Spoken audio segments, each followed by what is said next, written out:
Happy Monday, everybody. Oh, I don't know about that. Why not? Well, it's just getting up on Monday. Everyone's got a case of it. Everybody's got a case of it. The Mondays, you mean? Yes, I do. Welcome to Jim Norton and Sam Roberts. Oh, what a day it's going to be. Well, I don't know. We'll see. Well, you're not Freezing. It really is. It's going to be 50-mile-an-hour wind gusts today. Is there? I don't like the way your arms are already folded and cold. Because I was so uncomfortable walking here from the train. Why? It was cold. By the way, people who always ask about my window updates, still a bit breezy. Oh, no. Yeah. It was very windy this weekend. It was going good. The windows were going good. But then it was kind of cold in the apartment yesterday, and I put my hand in front of one of the windows. Yeah? Most of them are better. But there's one of them that's still, it's like this. Was there cold air a breeze escaping through? Coming through, like, fuck. I had the heat on really high, and it was literally like 30-degree air blowing on my hand. I'm like, oh, that would explain why I'm cold in my underwear. Well, what floor do you live on? 20th. So usually, as you get higher, the weather gets that's much not windier. so good for yeah, you. no, then. it's not. Especially since there's nothing right in front of me. Yeah, like the air is just coming. Like there's no. If you're in between buildings, it's not as bad because the fucking air will get blocked. But I have a decent view, so oof. Not it was good. Very chilly yesterday. Yeah, you sacrificed some nice warm toasty heat for your view. Yeah, I'm gonna get that fixed though. When? I don't know. It's got to be soon. Yeah. Because now it's snowing. It was snowing last night. Was it? Yeah, it was in Westchester. There's snow on the ground. Oh, there was not in the city. Yeah, but it was windy all weekend. I was in Fort Lauderdale. It was lovely. 80 degrees. The weather's a little better down there? Yeah. Well, not that I would know. I just stayed in the hotel room, did nothing. Do you feel like when you leave Fort Lauderdale and you realize that it was warm the whole time and you come back here and it's just shit, that maybe you should have gotten outside a little more? Does that not even occur to you? You know, I went out and did radio in the morning on Friday. I'm like, what am I going to do? I'm by myself. I was bored. Yeah? Yeah. It's like if I'm traveling, if I have somebody with me, but they just had local 2 people who live down there, so it's, I was just bored. You could find a Denny's and walk to the Denny's, Or Uber. You could Uber, but you're getting outside. Oh, yeah, you could walk. You know what I mean? Like, sometimes I'll be like, oh, I'll take this mile-long walk when I'm traveling if there's nothing to do. You also don't like spending money on cabs. No, but I mean, if I have the time, yeah, that's you might as well give it a walk. Decision. Plus, I say to myself, I'll walk a mile to a Denny's, and then I'll be able to eat whatever I want, and I'll walk off the calories on the way home. Oh, cool. You I hope you have a lot more of those moments. It sounds like a fun way to live. It is. Walk them out to Denny's, work off those calories on the way home. That's it. And you get to enjoy the weather. It's so lovely. How was Fort Lauderdale? It was good. I mean, the gigs were great. The Did you shows see were Pal? great. Yes. I saw on her Snapchat. You made her Snapchat. You know, it's funny. I didn't even know she was down there. And she had sent me a message that I never got. So I was down there. I happened to see her Instagram on Thursday. That must have driven her fucking crazy. What a fucking dude you are. The hot chick is like, hey, Jim. Hey. How funny is it? It's the same name as like the American Pie kid. Isn't his name Jim in that movie? Yes. Jim. Hey, Jim. Pow is Shannon Elizabeth to your Jim. Yeah, I don't think Jim, she I'm was... going to go to the show. Jim, are you going to be there? And she shows up, and you don't text her back because you didn't get the message. I didn't see that she had texted. That's such a pimp move, though, dude. I know, but I'm not a good pimp. I'm very weak. So the pimp hand is not strong. No, not at all. It's bent over. It's at the wrist. I got a I happened to see her Instagram, and she said something about Fort Lauderdale on her Instagram. Yeah. So I texted her on Thursday, and it was already late. So I was like, all right, we'll get together. And I totally forgot on Friday. I'm like losing my mind. I totally forgot Friday. Man, because you're a pimp. And then Saturday, I was like, oh, yeah, she's here. So after my late show, I met her and her 2 girlfriends at a club. Oh. And it was literally, I was only for 2 hours. I mean, it was almost like a hip hop club outside. It was so not my scene. Oh, it wasn't? No. Is that why you stayed in your hotel room? Because you're like, or I could go to the hip hop club. I didn't know it was a hip hop club. Like, I didn't care. I mean, everybody was fine. Yeah. It was like just her and her 2 girlfriends. We just sat there. Nobody. You guys didn't dance? No, but one of her girlfriends asked me to dance. Her friend, who didn't speak perfect English, but she was asking me to go in there and dance. I was going to, but I told her I had a bum knee. That's super attractive, though. Yeah. At least it's a good, cool reason to not dance. No, I didn't say that. Sorry, baby, I got a bum knee. Yeah, I hurt my knee, babe. No, I just told her I can't dance. That's what you said? Yeah. I don't have the ability? I don't have the ability. But it was fun. It was like 20 minutes from the hotel. And I went home. I went back to the hotel and Were like, slept for girlfriends 2 hot? hours. What's that? No, they were okay. They were cute. Yeah. But I was just happy to be out of the room for 2 hours. And then I went back and flew out at 7 in the morning. So Pal's blonde now, right? yeah, I didn't even realize it was a different hair color. What? And I'm so fucking non-observant. That's why women hate me. It's the opposite. She used to have very dark hair, and now she's blonde. Yeah. You didn't notice it, though. Yeah. And then she's like, yeah, I just did my hair. I'm like, oh my God, your hair's blonde. Yeah, I didn't notice. If you had changed the titties, I would have noticed. But I probably would have, yeah. Yeah, the hair, I haven't made it up there yet, babe. Yeah, I just didn't notice. What a classy gentleman. I'm just not observant. She didn't go to the show, though? No, I was going to invite her, but she was with her friends. I'm like, she's out having fun with her friends. Right. I was going to ask her to come to the Late Show Saturday, but I don't like. I don't like inviting people to my show. Why not? It's embarrassing. Come watch me. It's embarrassing to say to somebody I know. They could feel like it puts them on the spot. Then they're obligated to come watch me. And what if it's not good? You know, I'm always afraid of that. But like one of the reasons that Pal likes you is because you're a famous comedian, right? I'm a moderately well-known comedian. Yeah, but in her world, you're a very famous comedian. No, I think in her world, I'm a moderately well-known comedian. But I don't know. I don't think of it that way. I just think of I'm putting people on the spot and I'm inconveniencing them by asking them to come to the show. And then, like I'm saying, it seems too narcissistic to say to somebody who I know, come look at me. I just feel embarrassed to do it. Yeah, but that's what you do for a living. And they're like people like that. Yeah. And there are people who are actually polite and don't want to ask you. Like, they're like, I don't want to ask for free tickets. You're right. That's probably it, partially, too, is that they don't. But I just didn't for that reason. I'm like, she's not having fun with her friends. I don't want her to feel obligated to come and then tell me it was a good show. I get so in my head when people I know come to see me. Then they're going to tell me it was good, even though Saturday was great. But like, they would say it was good, even though I'll know it wasn't good. It's fucking a mental illness. I just don't want to deal with it. Plus, I bet she was sitting there in the club like, oh, who does Jeem have with him? Who does he have with him that he didn't want me to come to the club? It was another strong move.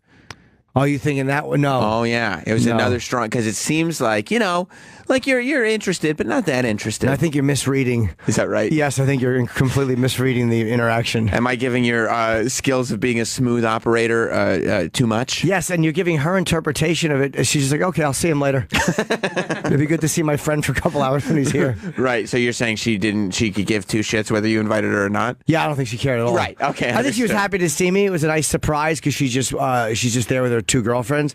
But no, I don't think she cares. She's married. She's seemingly happily married. I guess so. I don't think my pimp hand meant anything. You don't think so? No. Not this time. No, I had no vibes from anybody when I was down there. Like zero. There was a table full, 2 tables full of women at the Late Show Saturday. Fucking hot. At your show? Yeah. And I didn't realize they were all women there. I just was like, I'm so used to couples. And so I'm asking one of them, I'm like, you guys all together? They're like, yeah. I'm like, where's your husbands? They're like, they're away. And they were all the Miami Dolphins wives. What? The Miami Dolphins wives. Oh, they were lovely. I'll bet they were lovely, but yeah, I would say you're probably not getting vibes. I pointed that out to the audience. I have zero shot because I'm certainly not more famous than their husbands. I don't make more money than their husbands. I'm not better built than their. I have nothing going for me. No, not one vibe. No. You might be funnier. You might be funnier than some of them. Some of those guys are probably funny. They probably are. I'm funnier than half of them. Right. Half the Dolphins. Right. Oh. The wives were hot too, man. I'll bet football players tend to not date ugly women. Athlete wives are really lovely. They do not like cows, do they? No. No, you don't see a lot of big fatties. I'm the tight end's wife. No, you're not. No, you're not. Here's Aunt. Oh, my God. I don't know if she was there. Wow. I don't know who she is, but they make reality shows based off of the fact that athletes' wives are hot. That's the whole premise of the shows. So yeah, I would say, it doesn't throw you off your game at all? No. When you got a table full of athlete wives there? No, I know I can have fun. I didn't know they were athlete wives till the end. Oh. But no, whenever there's a table full of women, you can always... as long as they were good, and they were good. They weren't like a crazy bachelorette party. Those are the fucking worst. They were fine. They were laughing, and they weren't heckling or talking. Because the bachelorette parties tend to think it's about themselves. They're the worst. Yeah. Whenever you see somebody with a cup with a penis on it, you're like, oh, shit. But they're like, we're funny too. Look at our cups with penises. But no, I saw one group. Whenever you see a girl with a fucking tiara on, you're like, oh, this is gonna blow. Whenever there's a crown on a woman's head in an audience, it's gonna suck. Yeah.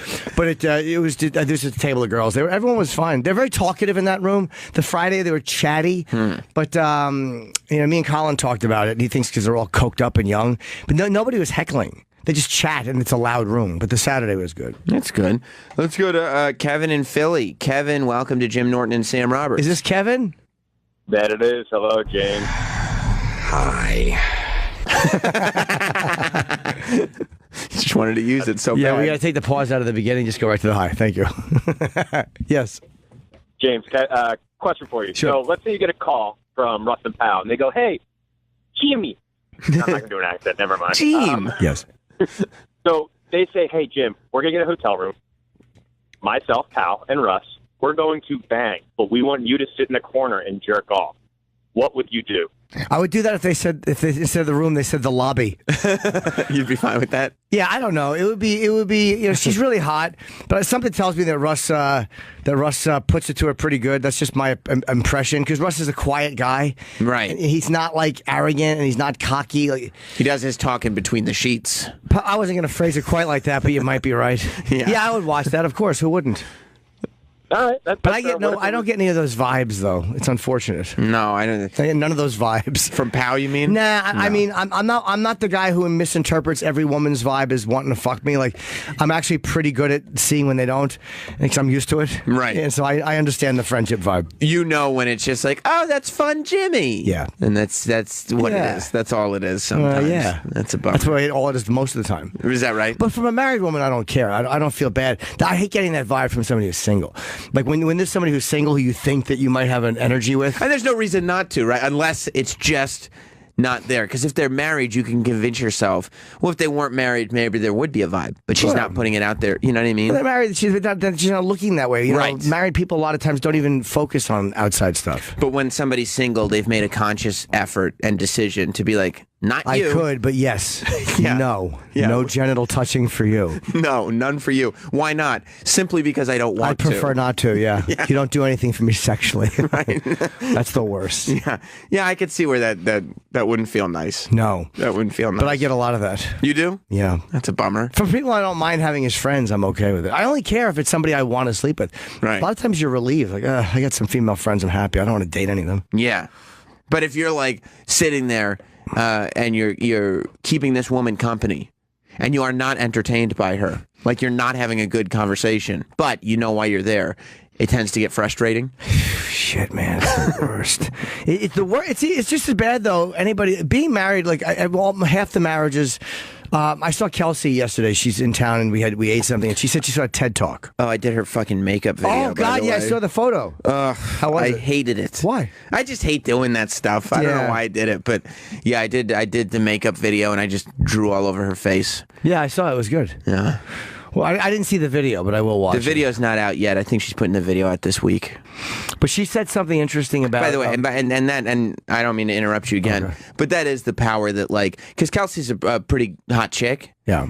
And that's the power that they have. Like there is I can't imagine if you were like, hey Sam, I get my buddies together and we do each other's makeup on YouTube. Don't you think that'll be fun? I'd go, no, Jim. You like, why would I want to go over there and just come in my pants?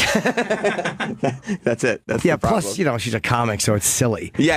And she makes it fun. Yeah, it's different. I mean, there's no erotic energy to it. None whatsoever.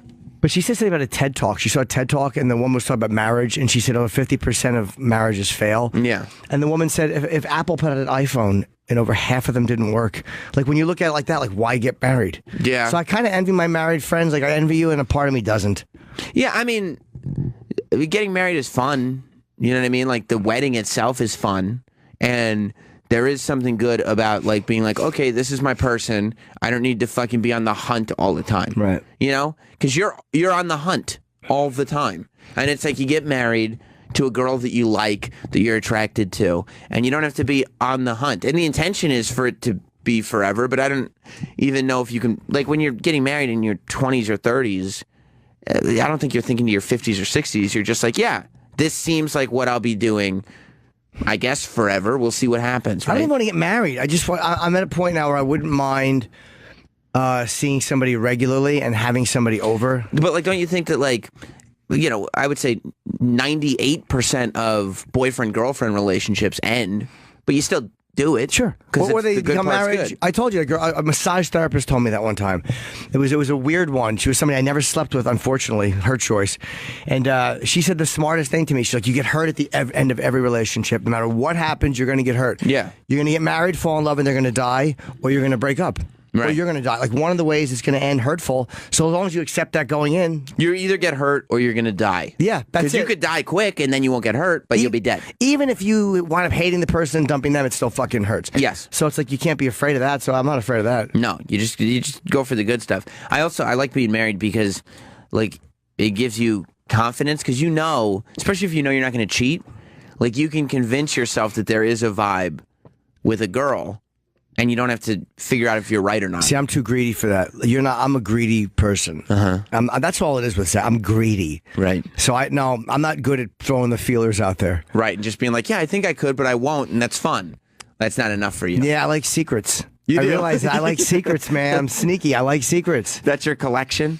Yeah, it's like I like implied stuff. I like all that weird. You know what? Maybe I wouldn't. I don't know. Most of the girls I flirt with, I don't fuck. I very rarely have sex, so maybe. Yeah, but when you flirt, like how much flirting do you have to do? Like, do you have to flirt to the extent that if a girlfriend saw the text, she'd be like, "What the fuck?" What the fuck? She'd throw my phone in the tub. Yeah, yeah. I'd be in Dutch. That might go beyond flirting, you know? Yeah. But I kind of envy the married people once in a while. Not the bullshit you guys put up with. So many guys call in and the sex stuff and the women don't fuck you and there's a million reasons not to be married. Yeah. But I see some of the nice stuff about it, which is just relationship stuff, which I kind of miss. And and you have to go in realistically. You can't really you have to compromise a little bit, but you just don't put up with shit. You know what I mean? Yeah. Like if your sex life is dying a slow death, it's kind of up to you to fix it a little bit, right? I would think so, yeah. Unless you just have lost interest. Like that happens too. People are together for a while, they have a kid, one loses interest, the woman, oh, I'm a mom now, or oh, she's a mom, Yeah. I've heard that too many times. Then just go out and cheat and don't get caught. Like, you know what I mean? It's too hard. That's great in 1980, but it's fucking very hard now. I guess that's true. Facebook, Twitter. Yeah. Yeah. You know you're in trouble. They start liking your tweet. I wonder what it is for married guys today. Like, or if you're in, like, what is it that starts panicking married guys today? Like back in the days, if I had a girlfriend and the fucking phone started ringing, I was like, oh shit. But like, what is it now when you're married? I know guys. I was talking to one guy I know who's married. It's like a public figure, but even as a public figure, his wife, like, if he follows a girl on Twitter, not if a girl follows him, but if he follows a girl back, she'll be like, who the fuck is that? What are you following her for? Ooh. You know what I mean? It's little things like that. Like, what are you following her for? Because once you follow him, DMs, and we all know it goes down in the DM. Yeah, but I'm actually, you gotta be careful in DMs though, because that shit can get like outed or whatever. Or you're just fucking sloppy and you tweet it by mistake. Yeah, you gotta be careful of. But watch what you say in DMs. People are careless. Are they? Wasn't that Wiener? Didn't he do all this shit in DM? A lot of DMing. A lot of bad DMing. But like, I mean, it's no different than text messaging. You can screen grab a text message. You can screen grab a direct message. It's the same shit. It is, but it's just something about, there's something about it. But it's also outside people have access to your accounts. To like DMs? Yeah, I mean. like Twitter. A password or something. At least your phone is in your possession. You know what I mean? People give out way too much personal info in DM. It's crazy. Like, Yeah. you can talk, but just don't be a fucking... Right, at a point, you give the phone number. And you move over there. Yes, even though your number could get out that way, but who cares? Just Right. change it. Exactly. I don't have anything crazy. But you do iCloud, right? No. Oh, 'cause I was gonna say they could. I still get it I that told you I got to do my phone. Yeah, I'm not going to talk about that anymore. Yeah. But you taking photos with Pow reminded me that I haven't spoken to you about like the new 90 Day Fiance. No. Because you wanted to fuck the woman who married Muhammad, right? No, I did not. Oh no, I think we got an update on. Didn't that poor girl get dumped? Well, I want to show. It's Oh, I don't remember. Maybe I'm thinking of someone else. So, do you remember Danielle and Muhammad? We used to play him on on the morning show. Danielle was the big fat woman. She's a heavy lady. No, Yeah. she's fairly heavy. She's heavy. She had a couple of lazy eyes too. Did she? I don't remember that. Yeah, 2 lazy eyes. She had that big puffy nose. Like she just really looked to be in bad shape. And they've been doing a reunion series for 90 Day Fiance, Yeah. and they've been taking their couples like Russ and Power on it. That's what they were in promoting when we first started doing this. But they've been showing like instantly after these two got married. So this big woman, Danielle. Oh God, yeah, I was thinking of someone else. You want to hear from her? This wasn't one of the things I sent you, was it? Yes, it is. Oh, okay. Let me see. Awkwardness about intimacy. Yeah. Go ahead and play this. Me and Muhammad are still married. Muhammad, are you going to make some for me too? You can eat with me. Okay. I came from Tunisia. I left everything there. I changed all my plans to come to the United States.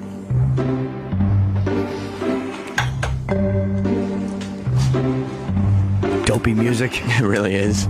Me and Muhammad are intimate. We kiss, we hug, but we do it in private. How are you? Fine, how are you? By the way, We are pause like for a every second. other- She just sat down in the worst outfit ever. She wears terrible outfits. You around think the so? house. Yes. Their body language is my favorite thing ever. They just went down to sit down on the bed, and Muhammad has his arms real tight, and he's staring at his phone. And she just sits down next to him and goes, "How are you?" And they're sitting right there, and she looks like her arms like she's ready for some touching, and he looks like he's on the fucking back of an Eric B. and Rakim album. His fucking arms crossed. You mean Muhammad is standing in his b-boy stance? Yeah, he's got his arms crossed. He really does. He looks like a Middle Eastern b-boy. Yeah, he's none too pleased. And look at her. You could tell. You see her big fat arm? You see how it's like On his diagonal? leg, it's on his leg. Yeah, she's rubbing that thigh of his. Yeah, And the poor lady. He is not returning the No, favor. he's not. And she asks how he's doing. Like she sits down on the bed right next to him. "How are you doing?" And he goes, "I'm fine," staring right at the phone. Can we see that again when she sits? No eye contact. Okay, let's see her sit down. But we do it in private. How are you? Fine, how are you? Oh, We did are you see like her head in that clip? She started to lean in towards his shoulder and to try to like look over his shoulder onto the phone and get all close. And he just kind of pulls away. He really is fed up with her. Well, let's see. Maybe there's more here. Okay, no, you're right. But we do it in private. How are you? Fine, how are you? We are like every other married couple. Since we got married, we've had many ups and we've had many downs. He's on his phone. Muhammad has brought up divorce, and it's usually when we're fighting. Well, I hope so. Then when we settle down, we will think like, By the way, rule of thumb, I would say when you're like fighting with your wife and everything, like does divorce, of course, you know, at some point in a marriage, the word divorce is going to get thrown around when things get really heated. Not in the first 6 months. Not right away though. Not in the first 6. Yeah, especially now when you're grateful to be in the country. Right. When you're depending on your marriage for your citizenship, usually, you know, the big D word might pop up. Danielle? No, I didn't mean Big D. See, the thing is, I married a woman named Big D. We all see ourselves in Danielle. See, I don't see myself in Muhammad. I see myself in Danielle. Right. Just the fucking the person with the much more attractive partner. Right. Who you want to like you. Ugh. And by the way, Muhammad is not a prize. No, but he's not a bad looking guy. He's in better shape than a guy she would probably get. In fairness, she's a big lady. He's a younger, in shape guy who probably does not. That's probably not what he saw himself doing. Do you think he's physically attracted to Danielle? You know, I would say the odds are not in favor of that being true. Go for it. we think more, and then we will give another chance. And sometimes when we're fighting, he'll strap this thing to his chest and he'll run through my bedroom door yelling noises. And he pulled a string and nothing happened. I said, "What are you doing?" And then he walked out of the room quietly. He tried to suicide bomb her bedroom. So, like, as the show is going on, he's sitting there and he ends up leaving town, like, immediately. Not only is he talking about divorce, but he leaves. I can't remember where they live, in some small town in the Midwest, maybe Oklahoma. I don't know for sure. He lives in some small town, and they go, and they're there. But as soon as the reunion season starts, he goes to Florida to meet up with some other chick. He goes to he like meets a girl online, and he goes and he finds another girl that he wants to spend time with. And she goes, okay, well, sometimes he goes on vacations. She lets him do it? Yeah. Like, she's like, I don't know what I'm going to do. Muhammad just left. And he just leaves. And that the whole season is like, she's threatening him with divorce. And he's arguing that, like, that shouldn't affect his citizenship. Maybe they should get divorced. But he's in America now, so he shouldn't have to leave. She should just, well, it's kind of her fault. She just got to divorce him and let him go. But look at me, I'm all involved all of a sudden. But you just got to divorce somebody and let him go. Like, if you're married, Travis, to Lisa. If you had gotten divorced within the first year, no kids, would she have had to go back? I don't think, no, she wouldn't have had to go back, but I do think it's harder for her to stay in once her 2 years is up and she has to get her 10 year. Well, you could probably get it annulled, though. Let's say, God forbid, you marry Lisa. You're going, well, I've been with Lisa for a couple of months, and is that how I sound? We've had our ups and downs, and Lisa is like ignoring you and going to hang out with other dudes in Florida and just doing whatever she wants, and you're like, I don't know where She's vacationing, Lisa is. Yeah, with people you don't know. She's like, where was she? She was in Compton. And then Doesn't sound like Lisa. But if you had said, I don't want to be in this marriage in the first 6 months. Oh, so she might have trouble re-upping after. Yeah, I mean, she would get to stay for the duration of her 2-year visa, but I don't know how hard it would be for her to get the 10-year when unless she met someone else and got married again. Right. If you marry someone outside the country, are they automatically able to come in or no? No, they're not. No. Okay, No, you have to get them apply. in. Yeah. Now, do you think you'd try to work on maybe getting the marriage annulled at that point, or would you just kind of let Lisa be Lisa? Yeah, I mean, I would probably try to get it annulled. Yeah, I would say you shouldn't be going on separate vacations within a few months. Well, it's not like he's going on vacation by himself, and he did it all for the TV show. He met a blonde in Florida, and he went to go stay with her. Oh. Then that's not a big Well, it doesn't the truth come out? Why did they stop? Who the fuck is that lady? Well, she's hosting the reunion special at the end of the season. Is she black or white or just tan? She's black. Oh, she's really hot. Yeah. Yeah, I know. You don't see ethnicity, though. That's why you were asking. Is she black or white or Asian or Hispanic? My first thought was that she was a tan white lady. Mm-hmm. She just looked like an old Florida lady. No, she's she's a black lady. She's very attractive. Oh, yeah. Oh, she's got them all in the room. Okay. Yeah. Like two hens we are. I just want to hear this part, and I want to hear the truth comes out. What was he up to? Why did they have to stop having sex? I got to hear this. You want to hear why they stopped having sex? Yeah, I want to hear this because again, she's sitting across with her little feet out, and he's got his arms folded again. Now, does it look to like Danielle's lost weight? Let me see. You know what? I was actually thinking that. Hold on. Let's see. You know what? I was thinking she might have lost some weight. No. Okay. Yeah. No, you're right. Not. She has not lost not a pound. No. But then again, neither is he. Good point. In fairness, guys. Good point. What's good for the goose is good for the gander. Yes, cake. So they're sitting there because they said in the last clip that they were intimate, right? They said that they are like any other married couple and they're intimate.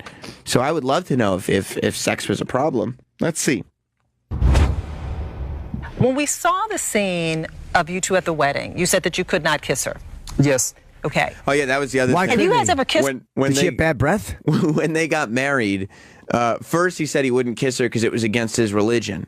Then even after they were married, he said he couldn't kiss in public. So the moment where everybody's sitting there watching them going, you may now kiss the bride, he's like, no, can't do. Like he said, he goes, nah, can't do it. My religion. I think he's just embarrassed. You think so? I think he's embarrassed that his friends home are going to see this. You don't think one of the pillars of Islam is you can't kiss your wife? No, I think once you know what? I don't know. Certain ultra hardcore, there's some where you can never see the girl's face. Yeah. Like I read one story of a woman who killed her husband because he saw her face. Mm-hmm. Some weird, like that was a really fucking militant. So, but I don't think in that he's obviously not that, or he wouldn't be here. Right. I was about to say, like, okay, one of they the don't rules. want TV.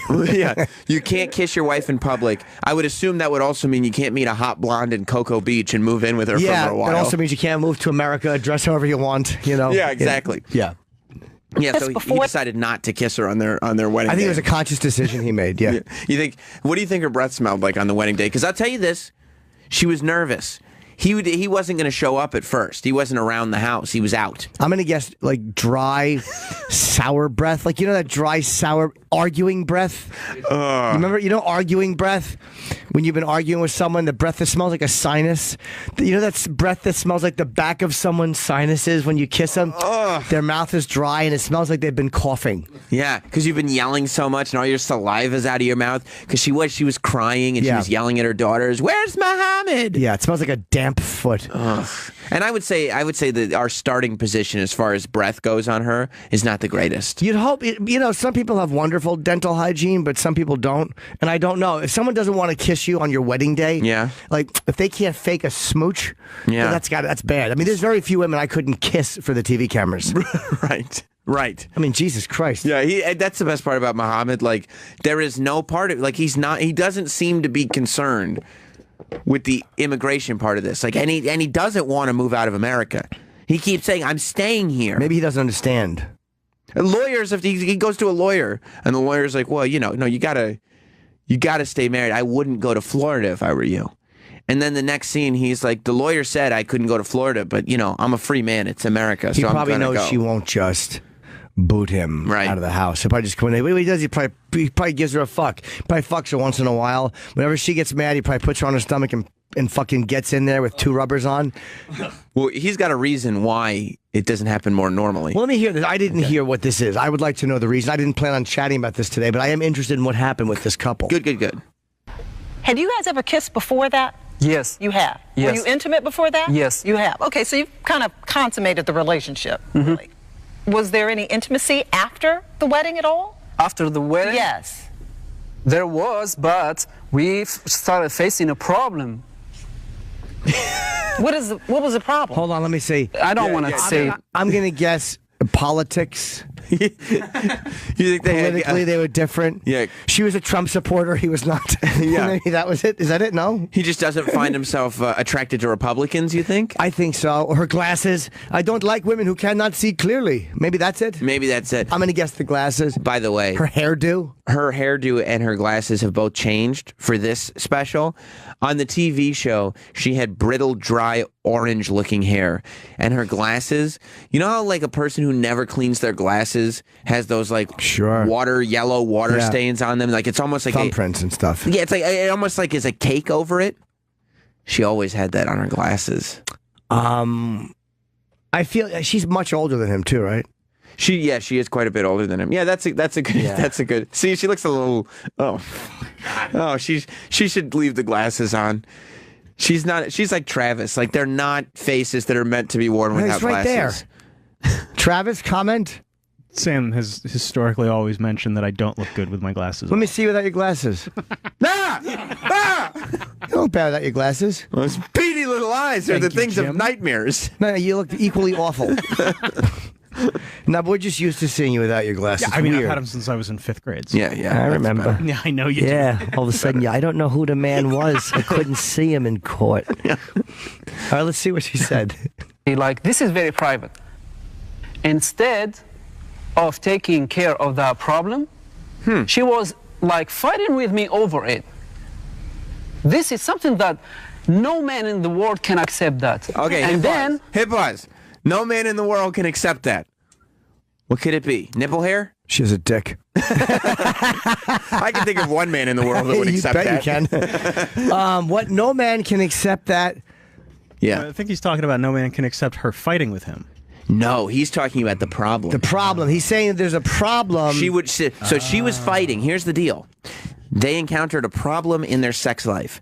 Instead of taking care of the problem, she was fighting with him, and no man can accept this problem. Well, okay, it's going to be one of two things. Oh, no. He finds her physically just unattractive, or there's an odor. Oh, God, I hope it's not that. I'm a mean person, and I hope it's not that. You don't want there to be an odor? No. You don't even want to make fun of her on that level. I feel kind of. I'm just getting older. I just You feel, are? Yeah, she's just a big fat lady who wants a young dick. Yeah. She just wants a young dick, and the young dick is just curling up. I just want to hug her. I want to hug her and then push her into an elevator shaft. I feel bad for her. Go back just a little bit. So you're worried. She's that also stupid. I feel bad for her. She is stupid. But she's also, it's like, you know what I mean? Like, you gotta, when you're shooting so far out of your league, you gotta understand what the dynamics really are. Yeah, like Danielle was meant to have a relationship with a big fat man in overalls who might hit her every now and then. Or a guy like who doesn't mind hitting her. You know, some guys don't care, man. They can just literally pound any woman. There's guys like that who are just looking to throw a fuck into something. Dude, guys like that, I'm in awe of you. I've said this before. There's guys that could just climb onto any girl and stick it in any hole and just pump away without looking and fuck for an hour. Like, there's guys that like can do that. Adrian, you've had your share of fat women, right? I sure have. Okay, have now. And what's not, it? Not an insane amount, but I've had. But it's like because you get to those evenings where you're like, I don't want to do the work. I just want something that is going to be a little easier, a little more my speed, and I want to just have fun. Yeah, but not for Danielle. Like Danielle, no. I actually have talked to Troy how I slept with a girl once who I had considered around a 2, and this makes me think no, because Danielle is much lower than a 2. Yeah. But do you know the problem that he's about to announce? You watch the. I don't know what it is, so don't spoil it because I really am going to enjoy it. But I do remember Patrice was fucking this big fat lady, and he would refer to her as the fat bitch from The Wiz. That was my favorite thing. This was when he lived in Jersey City, and he was so embarrassed. He said she was too fat to even to even acknowledge publicly. Like Patrice is like, and I'm fat, but he was like, yeah, the fat. I saw the fat bitch from The Wiz. That was his name for her, the fat bitch from The Wiz. The fat. And he couldn't do it. Oh, he made me laugh. No, he did. I mean, he couldn't acknowledge her publicly, though. No, he couldn't bring her around. I wish he was alive for 2 reasons: A, to talk about her right now, yeah, and B, just to talk about Trump for 2 minutes. Yeah, I would Can you like to imagine his take on it? I just want to wake him up and just go, Trump is the president, and go, what? And then make him die again. So that's what he has to take on to eternity, is the knowledge that happened. Jim just now, he made motions of holding 2 ends of a pillow and smothering somebody. That was me shaking someone awake. That was me like shaking their lapels awake. Oh. Like you wake up, and then he wakes up, and I go, Trump's the president. He goes, really? Yes. And he's dead again. Yeah. Just let him know. Yeah, just so he has to take that with him. I would want to wake up Patrice and let him know what Danielle's big secret was. I would like to know as well. Yeah. Good seg. Taking care of that problem. She was like fighting with me over it. This is something that no man in the world can accept that. Oh. And then she was like, sitting on the floor, crying, screaming in front of her teenagers. I want my sex tonight. If you don't give me my sex tonight, I will. Pause. I will. The rest of the cast is watching in another room.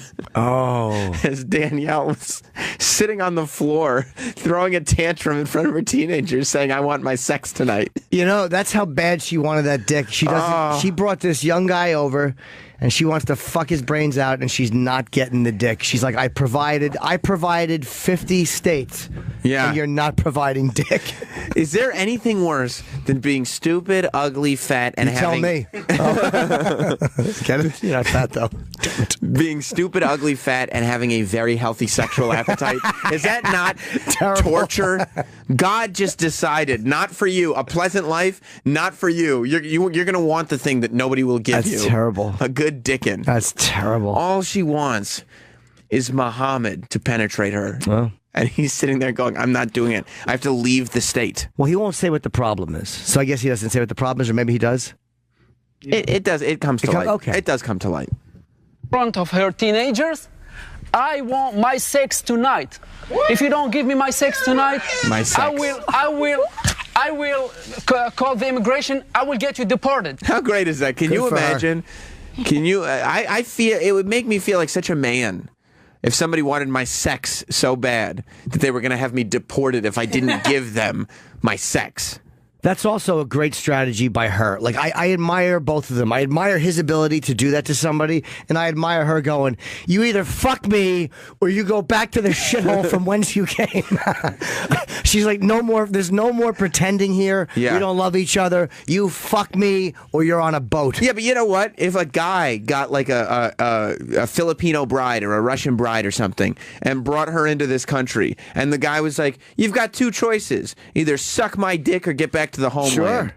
People would be like, that guy is a monster. I wouldn't say he that. He had a sex slave. No, not if you. Maybe People would call, because Maybe, they'd say like he tricked her into marrying him. He manipulated her. He told her she'd have this great life, and now he's throwing tantrums, sitting on the floor in front of his children, demanding that she fucks him. Although not if we saw the whole thing played out like on this show. Like, don't forget, on this show we've seen this all played out before. We were seeing them talk. Right. And we're seeing their interaction. If we saw the interaction, maybe not. You think she just had a manic moment? Yeah, where she's like, just fuck me. Yeah, she's sitting in front. She's got this probably low hanging dick. Yeah. She's fucking tapped it before. God damn it, fuck me or I'm going to deport you. You're 8x5. You're packing 8x5. And her kids are just sitting there watching TV like, just ignore her. Just Sometimes ignore she it. gets like this. Yeah. Oh, she's fat and horny. It's really awful. It's, turn off Al Jazeera. That just gets her going. She just gets excited by it again. I don't know what it is about these Middle Eastern men. All right, what does she say? Please, what does she Oh, Danielle, can you tell us what he's talking about? He has told people that I smell and I peed on him. Oh, God. Oh, boy, and here's the best part. He's told people I smell. You do. He was almost like, that's not even a problem, bitch. That's not even a maybe. Yeah. He was waiting. You He's like sitting there because he's going, I'm not going to reveal your big secret, but the minute if you say it, it's out there, and now we can own this. And here's why she's annoying. You stink in your pants. Here's why she's annoying, because she's going, he has told people, not I have a problem or I smell. Right there, okay, you do. Please can we hear that again? Yeah. Can you tell us what he's talking about? He has told people that I smell and I peed on him. She's probably leaking squirted. piss. Okay. No, she this probably person squirted. here. I bet what happened was, that's how good the dick is. She got on it once and no one ever made her squirt before. Right. She fucking gushed on him. That's why she's fucking pounding the rug, going, fuck me more. He made her squirt. He probably got behind her. Yeah. Or whatever position she has to be in. And he pounded it so good. He probably had to think of something else. He was probably just thinking of that awful tin door he used to have to open to get in his house. Yeah. And he's like, don't go back there. Don't go back there. And he made her squirt. Yeah. And it fucking smelled. Yeah. Ooh, this is great. She's and she probably. Do you think she knew that she was a squirter? I doubt it. Or maybe one guy in high school made her squirt. She probably hasn't had that much sex. Yeah. She's not an attractive. Well, she's got adult kids. So she's fucked. So she's probably one guy in high school, probably one guy in a pickup truck, fucked her after a game. He was probably like a football player. Yeah. You know what I mean? He was a fucking defensive end. He was a giant guy. He had a fat dick, and he probably pounded her. He was drunk. He had like 13 beers, and he fucked her on the back of a pickup, and she squirted, and she went home with her pants wet, and she was ashamed, but she never forgot what it felt like to have liquid fucked out of her. Oh, yeah. And Muhammad's the first one to do it since then. I wonder if there are guys out there, and I'll bet there are, that are just like with truckers or whatever, that are so hard up. If they found out there was some sex-crazed big fat woman that squirts everywhere, Absolutely. they would absolutely take her up on it. At 100% they would. Okay, Adrian, now that you know that she is a fat woman, but you could, if Muhammad can get her to squirt, I think you could get her to squirt. yeah. Would you try because you'd want to see her squirt, even though it would stink? It would stink real bad. Yeah, like say it smelled like that stuff that leaks out of the back of a garbage truck. Ugh. Just garbage juice shooting out of her vagina. Ugh. No, I don't think I could. She's too bad. What is there a reason for the smell? Do they go more on the smell? I don't know. Let's I have keep to hear playing. the end of this. Yeah. Okay. This person here, she has some stuff that I don't like. I complained about. You know what? I don't even want to know. Yes, Then- you want a then- dumb then- host. Terrible host. Terrible host. Boo! This should be the Fat Lady Squirter show. How do you not find out What it a is? terrible host. I don't even. You know what? I'll bet you somebody in an earpiece said, "Move on, move on." Dude, it's taped. It's taped. Yeah, you're right. Let her go. If I'm that host, I'm sitting there going, I understand that the rest of the cast is sitting in the back room, but they're as captivated as I am right now. Everyone wants to know what the smell is. Yeah. Yeah. As far as I'm concerned, it could just be these two. That's all this show should be. This should be a 2-hour primetime special. What's wrong with her pussy? Yeah, it's like those "What Would You Do" specials that ABC puts out, except it's what's wrong with her pussy. What's wrong with her pussy? Yeah, Dr. Oz could come in and take it from a medical standpoint. You could get like some porn star to come in and examine it from a sex standpoint. Dr. Steve could go in there with his fucking rubber catcher's mitt. Oh yeah, he could. Yeah, she's got folliculitis and she's leaking a dirty fluid from her intestines. You just have Danielle in a set of stirrups and having a different guy come in every 10 minutes to examine her vagina on primetime TV. Here's the problem. She swallowed a truck tire and a license plate. We've x-rayed her and we found highway debris in her stomach. Oh my God, that's embarrassing. That's embarrassing. The poor lady. And you know what? Muhammad didn't say it. It's her fault. She shouldn't have said, he said I smell and I pissed on him. Or she should have gotten, like, if she's a big lady, you got to take care of that, and you got to shower every fucking time and douche. Do it. Don't just sit around and be lazy about it. No. Realize I'm big, and I might pick up a little scent here and there, and fucking take care of it right before you fuck. Yeah, because there is this possibility where she hasn't picked up on this scent. Either she's just used to it or she can't smell down there. Oh, can you? Oof. She just lives with that stench. It's got to be pretty bad. If they're talking about it on national television, it's got to get to a point like Muhammad is like, look, I can put up with a lot. I knew she was an idiot. I don't even mind that she's Jewish, but I can't tolerate that. Like, I knew she was an idiot. I knew she was fat. I knew she wasn't an attractive woman. I didn't know the smell would be this bad. I would love to sit him down and ask him, what was the first time you noticed it? Oh, can you? I would the love first time. Was it before you got here? Did you fuck her? Yeah. Or was it not bad the first time? I want to know, ask her, when's the first time he mentioned it to you? Because you don't mention it the first time. Mm-hmm. You can't.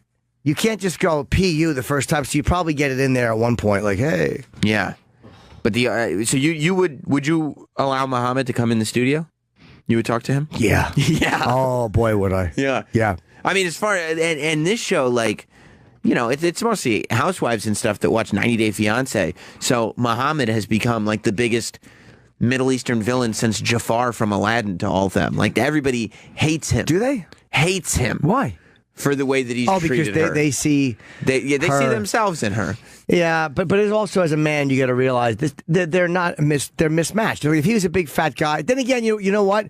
If she was a young hot Russian, and he was the big fat guy, we would be bashing her too. Like, fucking bitch, you knew what you were getting when you moved in, you know, so we'd probably be bashing her. Although Siggy Breath, I didn't bash the young Russian girl. No, I was bashing Siggy Breath. Yeah, yeah.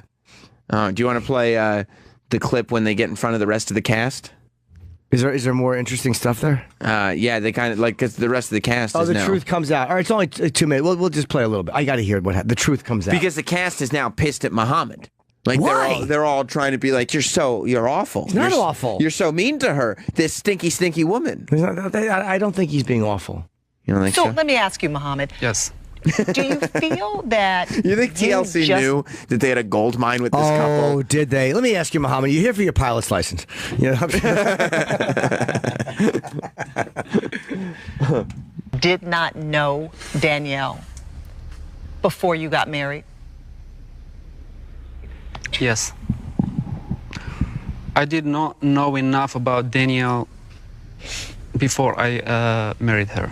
I didn't. Do you think there's anything specific that he's talking about that he didn't know about That Danielle? the host didn't ask. Yeah, she's trying to get around it. Yeah. Because she doesn't want to humiliate the woman. But the woman, you sign up for this. Like, you sign up for this when you come on a show like this, and you're a big... When you look... I'm realistic. Like, do you think that I would want to be shirtless in front of half? No. That motivated me to work out, because even though that there's women who would fuck me, I was humiliated to be naked in front of them. Yeah. You should be embarrassed to be naked in front of people if you're in terrible shape. Right. Yeah. That's not body shaming. That's just, unless you're banging somebody of equal. But if you're way out of your ballpark, yeah, then fucking understand it's going to be humiliating to be naked in front of someone who is a lot better shape than you are. Yeah, did you know Sam Roberts was a skinny fat mess that kind of looks like an alien from Roswell, New Mexico before you moved here? No, I didn't. Yeah, people know. I didn't. They know. People know. They know. Like, I feel like it's like a different person for me. Do you think you took the K-1 visa program just too lightly? No, it's not about that. I was expecting like way much better than I find out when I came here. Oh, no. So Do you think I he's just specifically started- talking about the pussy? And the house and the life, a little bit of everything. Yeah, I tell you this: a very disgusting vagina is going to make a small house feel even smaller. Yeah, a rotten pussy can Yeah. ruin any vacation. He's got to. Once you smell that, I'll bet he smells it lingering everywhere. Everywhere, every seat. Every time she stands up, he probably wants to go smell the seat. He takes the remote from her and he goes, Yeah, she was digging in her crotch. Yes, he was. He's got hospital gloves on. everywhere he goes. Poor lady. He's in a hazmat like- suit. Bitch, wash your pussy.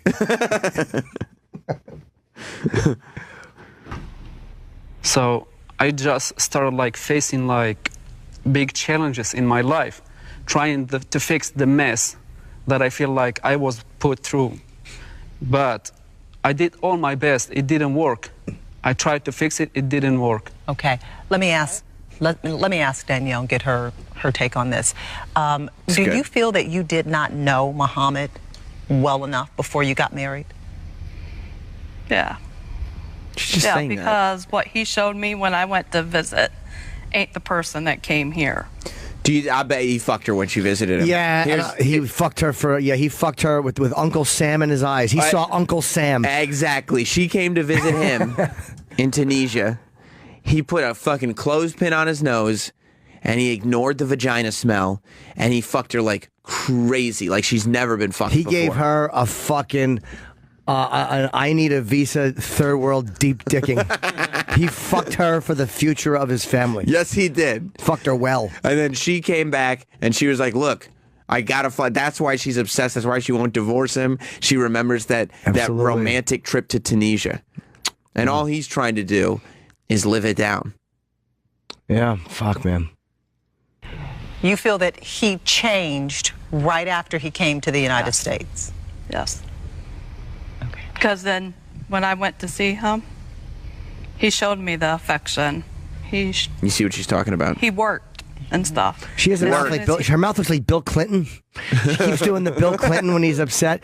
Yeah, but you know what? It's like it's just a typical person not fucking owning up to any of their own shit. Yeah. It's like, well, you know, you think the guy doesn't want to fuck you. Maybe you should fix part of what's wrong. She got a new hairdo. She dyed her hair. That might have been the problem. Maybe he doesn't like my hair color. Yes. Exactly. He wanted her to dye it with a guillotine. Yeah. Your hair and everything between that and your neck is the problem. Yeah, could you dye your hair with acid? Get into fucking, one of the Iceman's fucking barrels.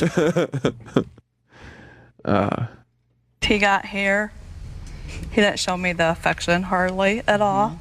When he got the chance to work, did not work. He went traveling around the United States. But why did you tolerate that?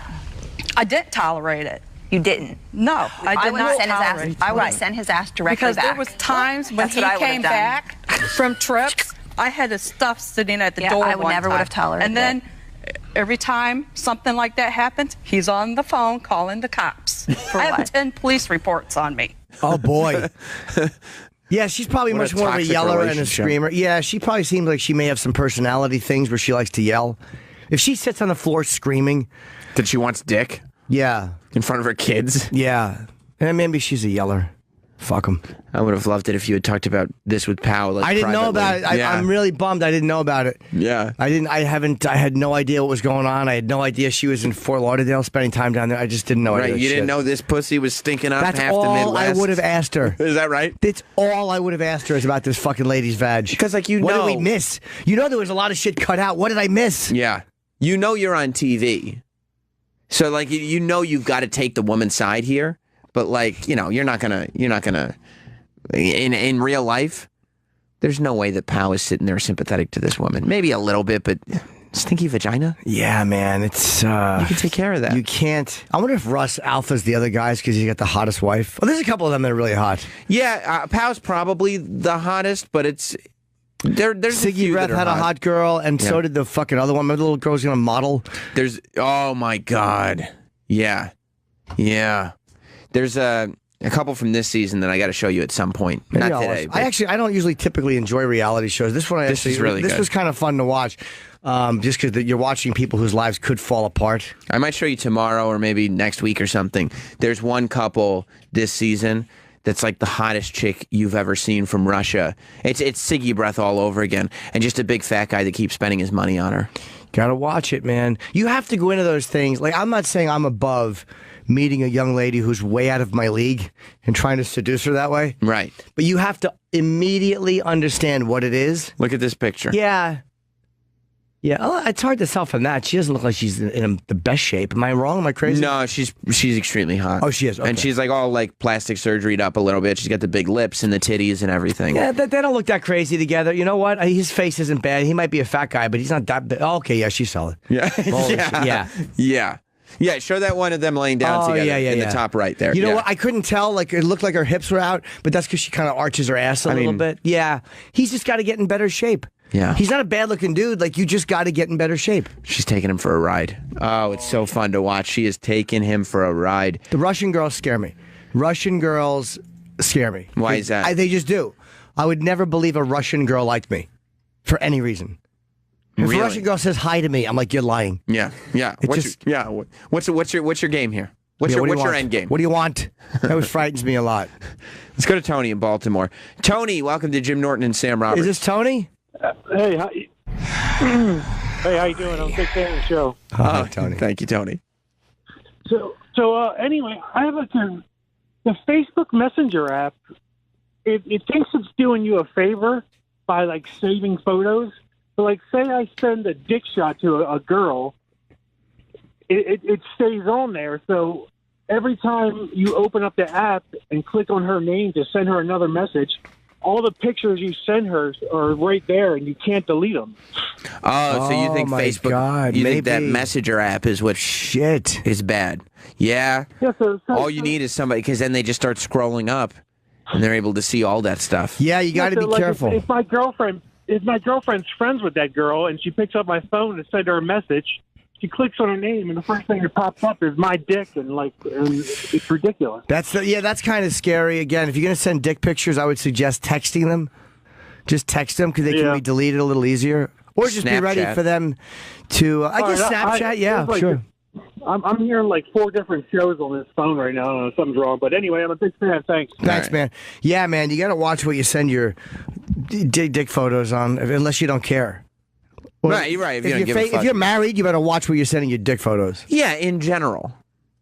Let's go to Dan in Florida. What's up, Dan? Yeah, the other thing you guys aren't talking about with Muhammad is, he thought he's coming to this nice life in America. He ends up with this lump. She's got 3 fat lump daughters who just complain all the time. He's in rural, snowy Ohio, and she's in crippling debt.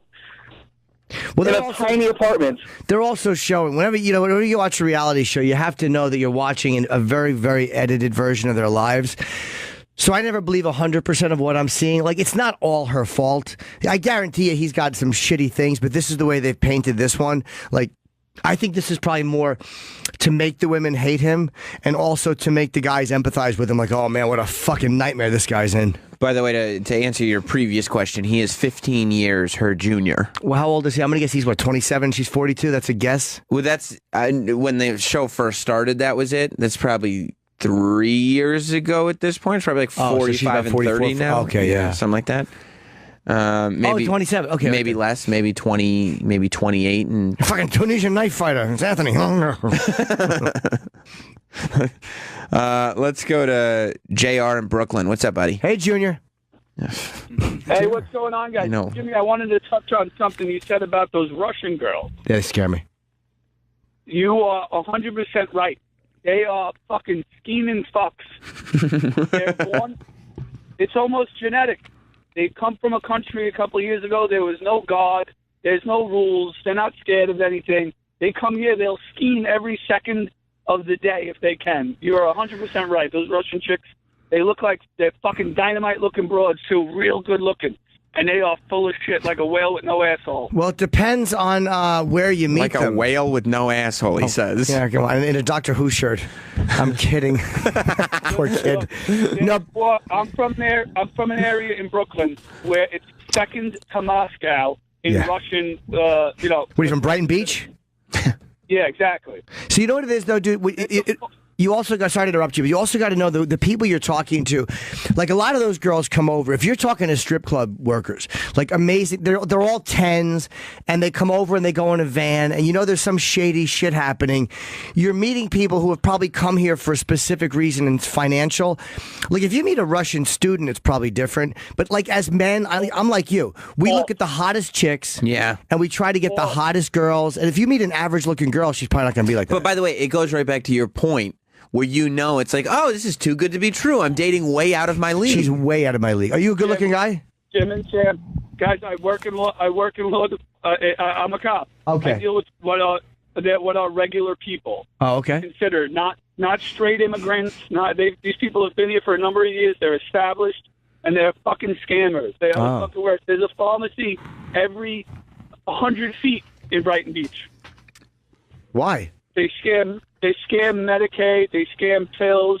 They scam I see. So they can go in and whatever they can get their hands on, they do it. So you're saying it's cultural?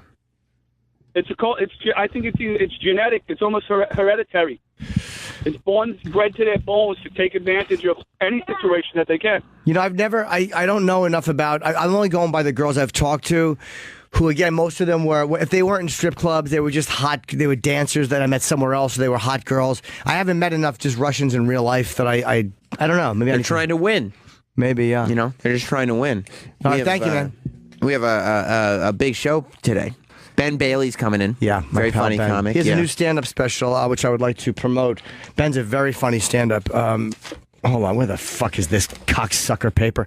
Here it is, therealbenbailey.com, and it's called Ben Bailey Live and Uncensored, and it's $7.99 on the website, or you can get it for $9 on iTunes. And Ben was it's funny, people know Ben from the one of the Patrice roasts, who just massacred everybody. He's a very funny guy. We're going to talk to him about that. He also destroyed the lives of cab drivers everywhere, because how many of them have to deal with fucking bros getting in the cab and being like, hey, is this a cash cab? And just thinking they're hilarious every time. Yeah, it's probably annoying to them. It's gotta be. Craig, our old intern Craig, did that one time when we were in there with him. We also have Gary Busey coming in today. I'm excited about that. Yeah. Gary Busey's going to give us some of his wisdom. Oh, yeah. Which should be fun. Yeah, it'll be good. I was up a little late last night because I was watching and I was podcasting after it about... Podcasting? Just podcasting. It's a garbage. About Survivor Series. Because they had Brock Lesnar lose in 2 minutes. Like, they just squashed him. Just in wrestling? Yeah. Yeah, WWE had him lose to Goldberg and it's getting all kinds of mainstream... What's the use of that for them? And why would he do it? Why would Brock do it? Yeah.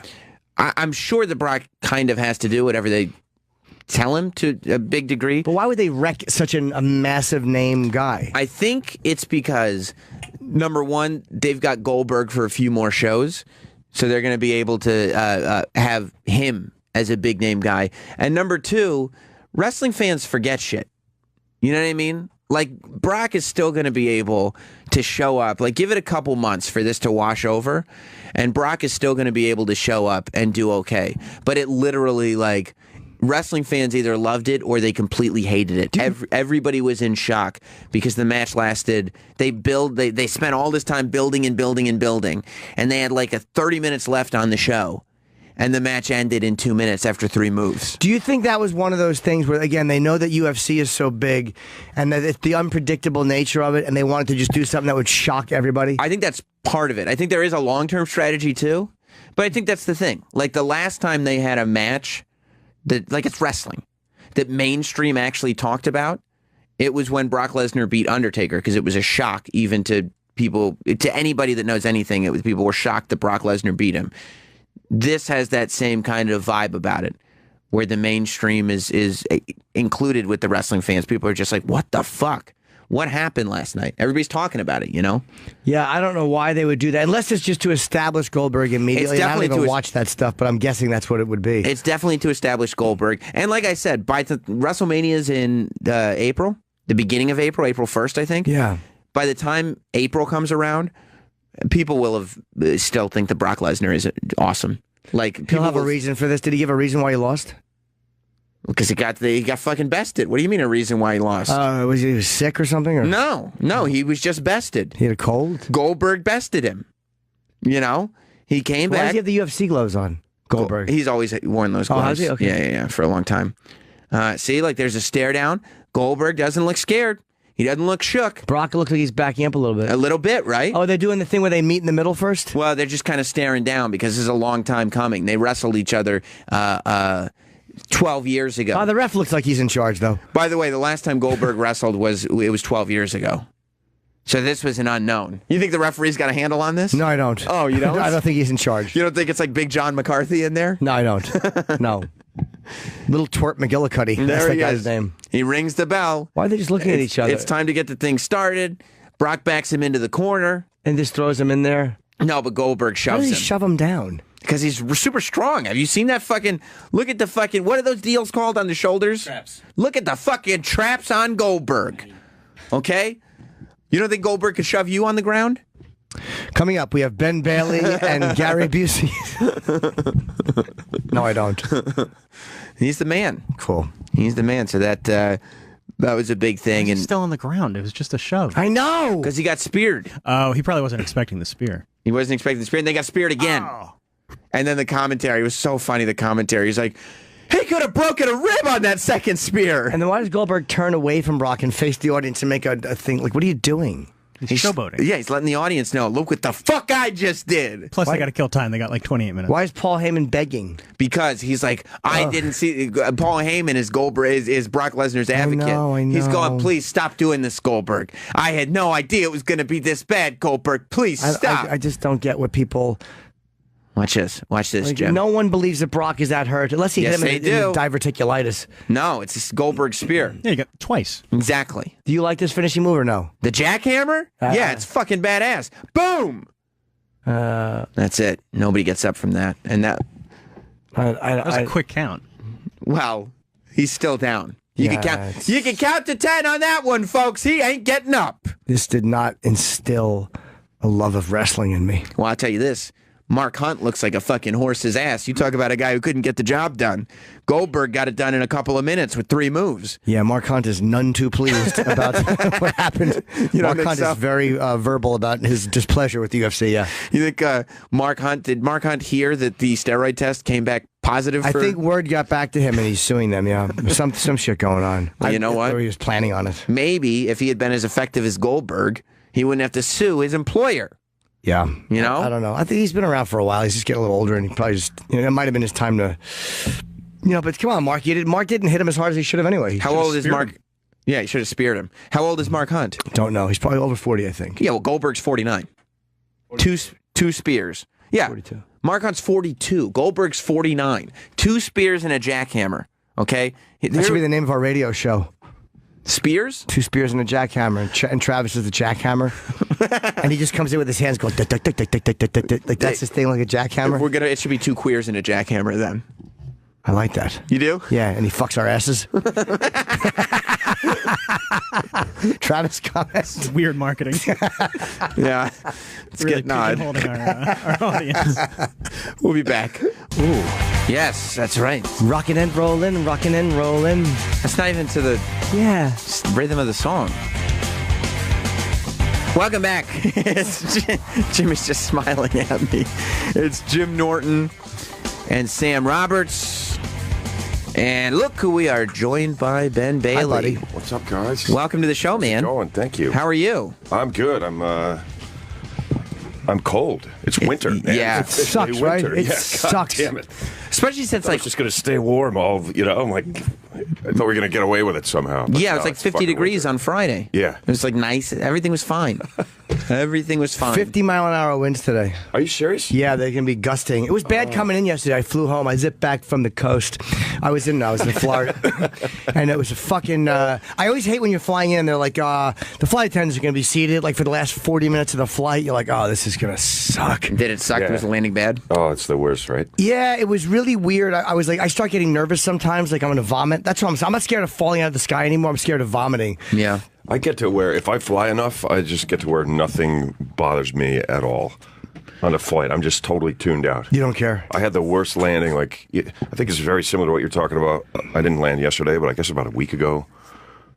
We circled for 20 minutes where, the plane's rocking back and forth. We're bouncing up and down. It's just horribly windy.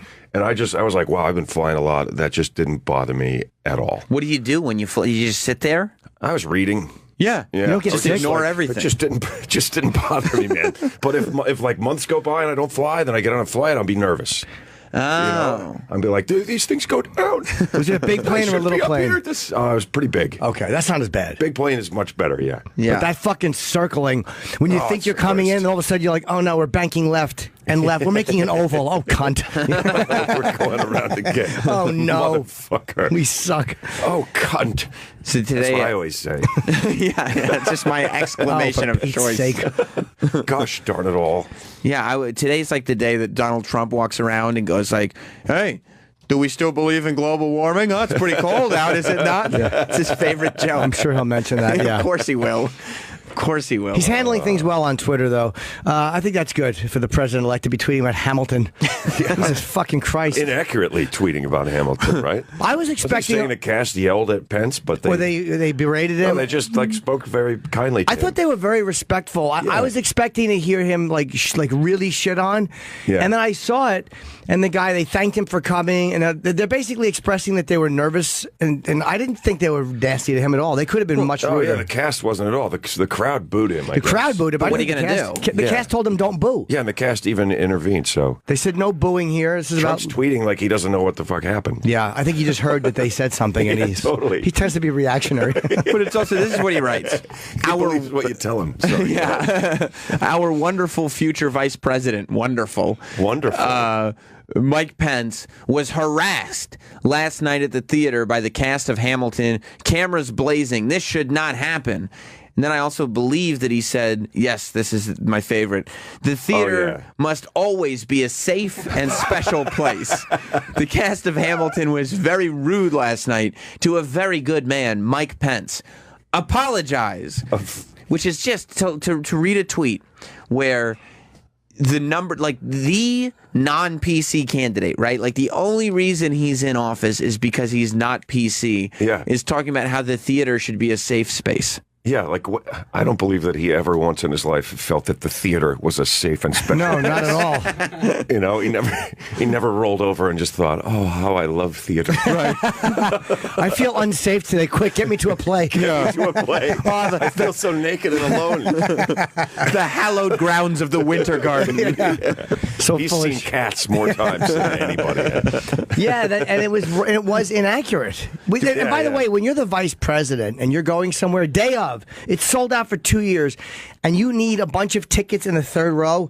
People say, well, he was just kind of going as a regular American. Then he wouldn't have gotten those fucking tickets. Wouldn't have gotten in, yeah. How about this? Oh, I didn't know that part. With secret, so he called that afternoon. Really? How about this? When you're the vice president, or you're about to be the vice president, and you're known as a guy who kind of believes in the gay conversion camps. Yes. And is not the most gayness. Is not the most gay friendly politician of all time. I don't believe it's for gay marriage either. No, he's definitely not for gay marriage. Going to a Broadway show and being surprised that some of the cast has something to say to you, it would be weird if they didn't say anything to him. Yeah, it would. Yeah. I agree. I'm sorry. Go ahead. No, I was just going to say, when you go there, you can't do a more homosexual thing than go to a Broadway play. That's it. It's the most homosexual thing you can do. That's it. You're basically in a vat of homosexuals. Don't be surprised when they're not happy to see you. Yeah, when they know your stance. Yeah, when they know that you're anti-gay. Right. And I know that he did. They said, well, he signed that thing that protected gay and lesbian people in Indiana. He did, but I think that was kind of he was reluctant. But he did sign that one thing that protected protected them from discrimination when people are doing things in their religion. Like, you can't discriminate because of your religion against someone because they're gay. So he did sign that. He hasn't been, I think, completely horrible. But that's pretty good. I didn't know about that. I don't know much about the guy, honestly. I know he's known as an enemy of the gay community. Which is odd because he so the looks only gay. thing I really know about him. Right, yeah. Right. He looks like a guy who hates gay people so much they're going to find a murdered male prostitute in his trunk. Like that's what he looks like. They're going to find one who's smothered with cigarette burns on him. You know, just his nipples bitten off. Mike Pence with a boner. I know he's a good man. I apologize, folks. I read the tweet. Apologize. I apologize. I'm sorry. Apologize now. He implied that he fucks dead men. Say you're sorry. Sorry. See, here's the the rumor, and this is from Snopes, is that Mike Pence supported gay conversion therapy, which involves the use of electroshock therapy.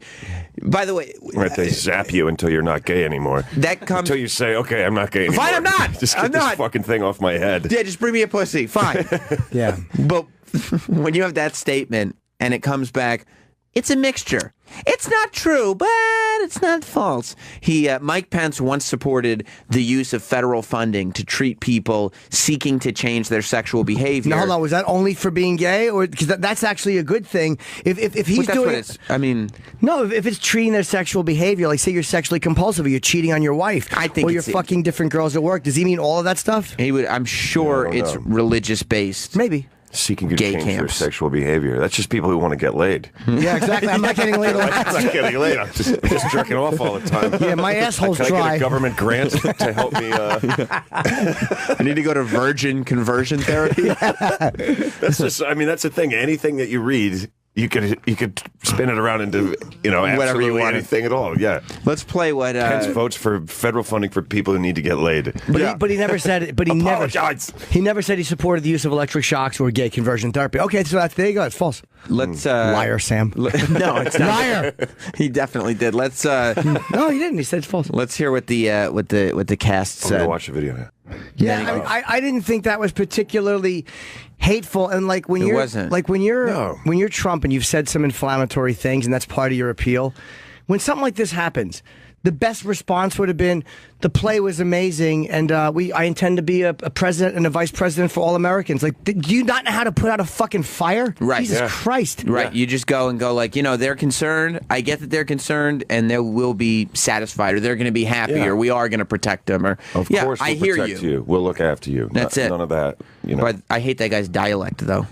Well, he's doing it in a Let play. me tell you something, everybody. Like, that's just how the he's talking. sing-songy, nonsense of Hamilton. But I didn't think that could have been really vicious. It wasn't vicious. And the crowd would have cheered, but that wasn't. And he told people, you don't hear it on that, but he did tell people, no, there's no booing here. Yeah. And he said, we hope we've inspired you. But people are nervous about it. And a pro-life conservative vice president and a president who has said some for Mike Pence to come to a Broadway show in the middle of New York City, like, obviously that's a thing. You have to say something. It would be, it would show a lack of integrity if the Hamilton people didn't. Well, say I like that they did it during the curtain call too. They didn't interrupt the show. No, of they course didn't not. change the show. Yeah.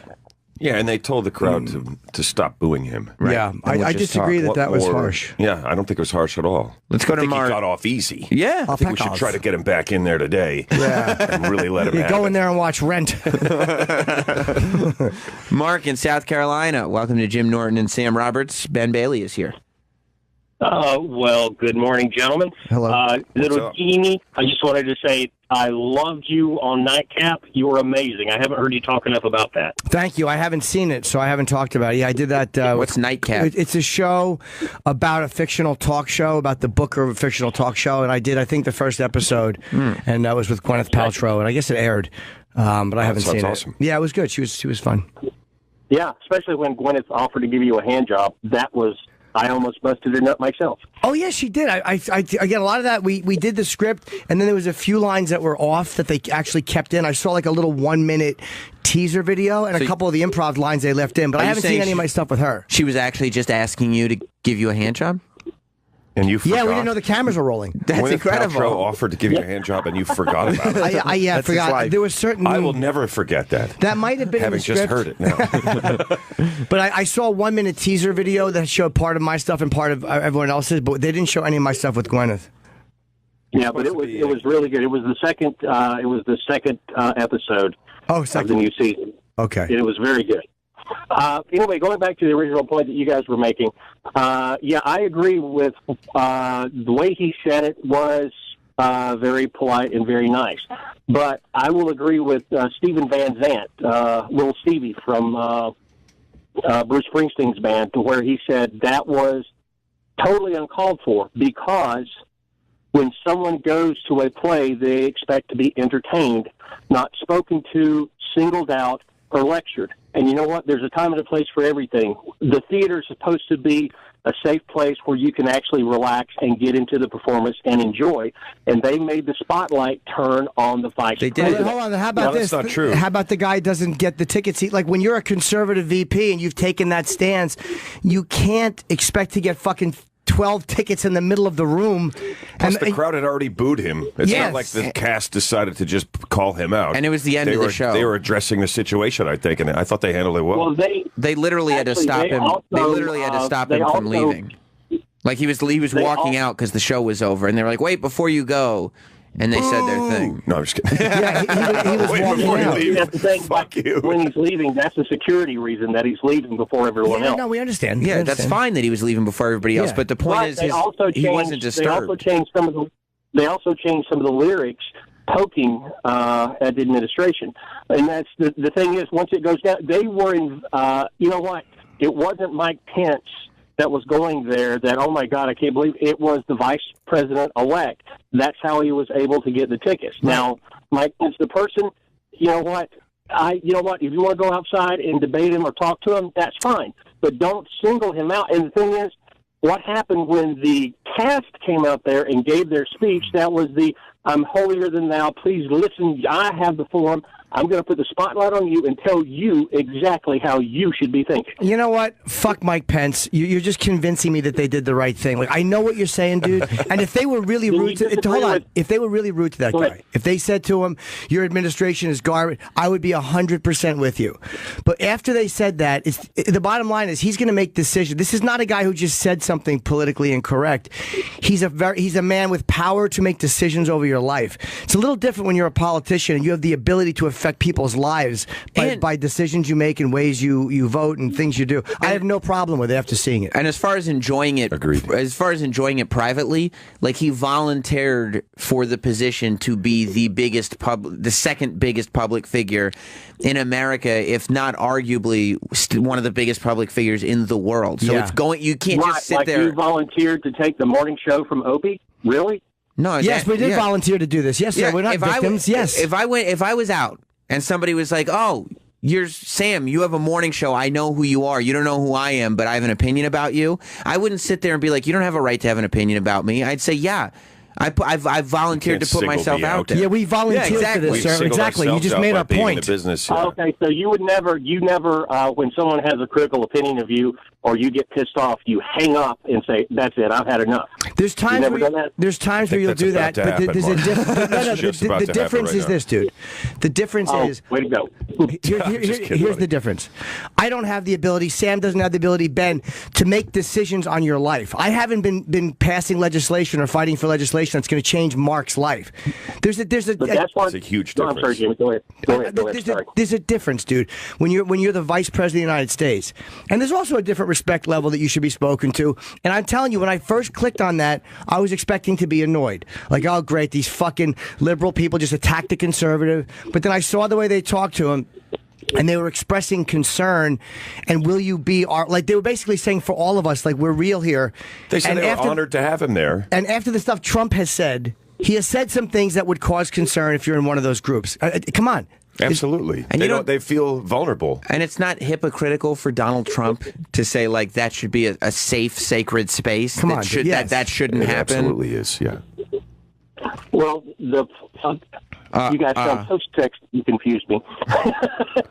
Yeah, we're not, dude. I'm not. I don't hate Mike Pence. I don't like him. I really don't love the guy because he's too conservative, and I don't think he deserves to be humiliated in public. But I think the administration. This is what's annoying me about this already. You have an opportunity to take that moment, or with these protesters, and go, "I hear what you're afraid of. You don't have to be afraid." It's like, hey, dumb motherfucker, it's not always a win-loss. Yeah, you got the job. Yeah. He definitely could have done something like that, and everything would have been different. Yes. Everything we heard about would be different. You can use that to your advantage. You go, Mike Pence can go, hey, they spoke their minds. I'm their vice president, and they spoke to me, and they were respectful. Like, what the fuck? I think he should have stood up and broken into song himself, just off the cuff. Imagine if he just dropped an N-bomb and walked out. Yours. Well, I think I guess the thing is that bothers me is that they won the election. They got the Electoral College. That means the country has chosen them. You know what? They don't like his position. Well, then they should have got more people to vote the other way. It's a done deal. They're not saying you shouldn't be the vice president. They're saying, just so you know, this is how we feel, and we want you to hear us. And dude, can't you just say... And I'm sure that's the very first time he has ever heard that. But again, aren't you? I guarantee you this: you like Trump and Mike Pence, right? No, not really. So I was a Bernie guy. Oh, okay. All right. So you don't think that he should have been talked to that way? Like you'd feel the same way, even if it was Obama being spoken to by a play. Oh, absolutely, because it's the respectability of the office itself, not the person, the office itself. Well, I don't think that they were particularly disrespectful. Yeah, I was expecting maybe because I was expecting something different when I clicked on. I totally was. I thought it was going to be like horrible. Yeah, like they were going to be like, "Boo! Well, I mean, I agree, but it was also... You don't care about us. Fuck you!" But yeah, they said they were honored to have him there, and they basically were just like, "We're worried, man. We're minorities. We're worried about what's going to happen when your administration is in." And there's a big difference. Sorry you got booed. Yeah, we're honored to have you. There's a big difference between like insulting people and shouting about it and saying this is wrong and saying you're not our president and da-da-da, and then seeing the guy face to face and saying, hey, no, none of that, none of the booing stuff, none of the insulting stuff. This is where we're coming from. Yeah. And I think that's what they were doing. I thought they handled it well. You know, whether you don't have to agree with them, but that's and just... Pence wasn't offended. No, he wasn't. No, he was fine with it. He was not offended. Because he's a guy who understands that that's what you do in that moment. Like, he's been in this game long enough to know that you come out of that saying, the play was great, and I heard what they say, and I wasn't offended. Yeah. Donald, on the other hand, picked up his Twitter account. Yeah, he did. Fuck Hamilton! Somebody needs to take his phone away from him. I like that he's honest, Trump. I like that he speaks his mind and says things that people don't like. But this is just can't say he's not petty. candid. Yeah, it's petty, and it's wrong. It's reading it wrong. It's like, dude, you dumbbell. You got an opportunity now to fucking win people over who might have been annoyed with you. Yeah. Like, this is a gift.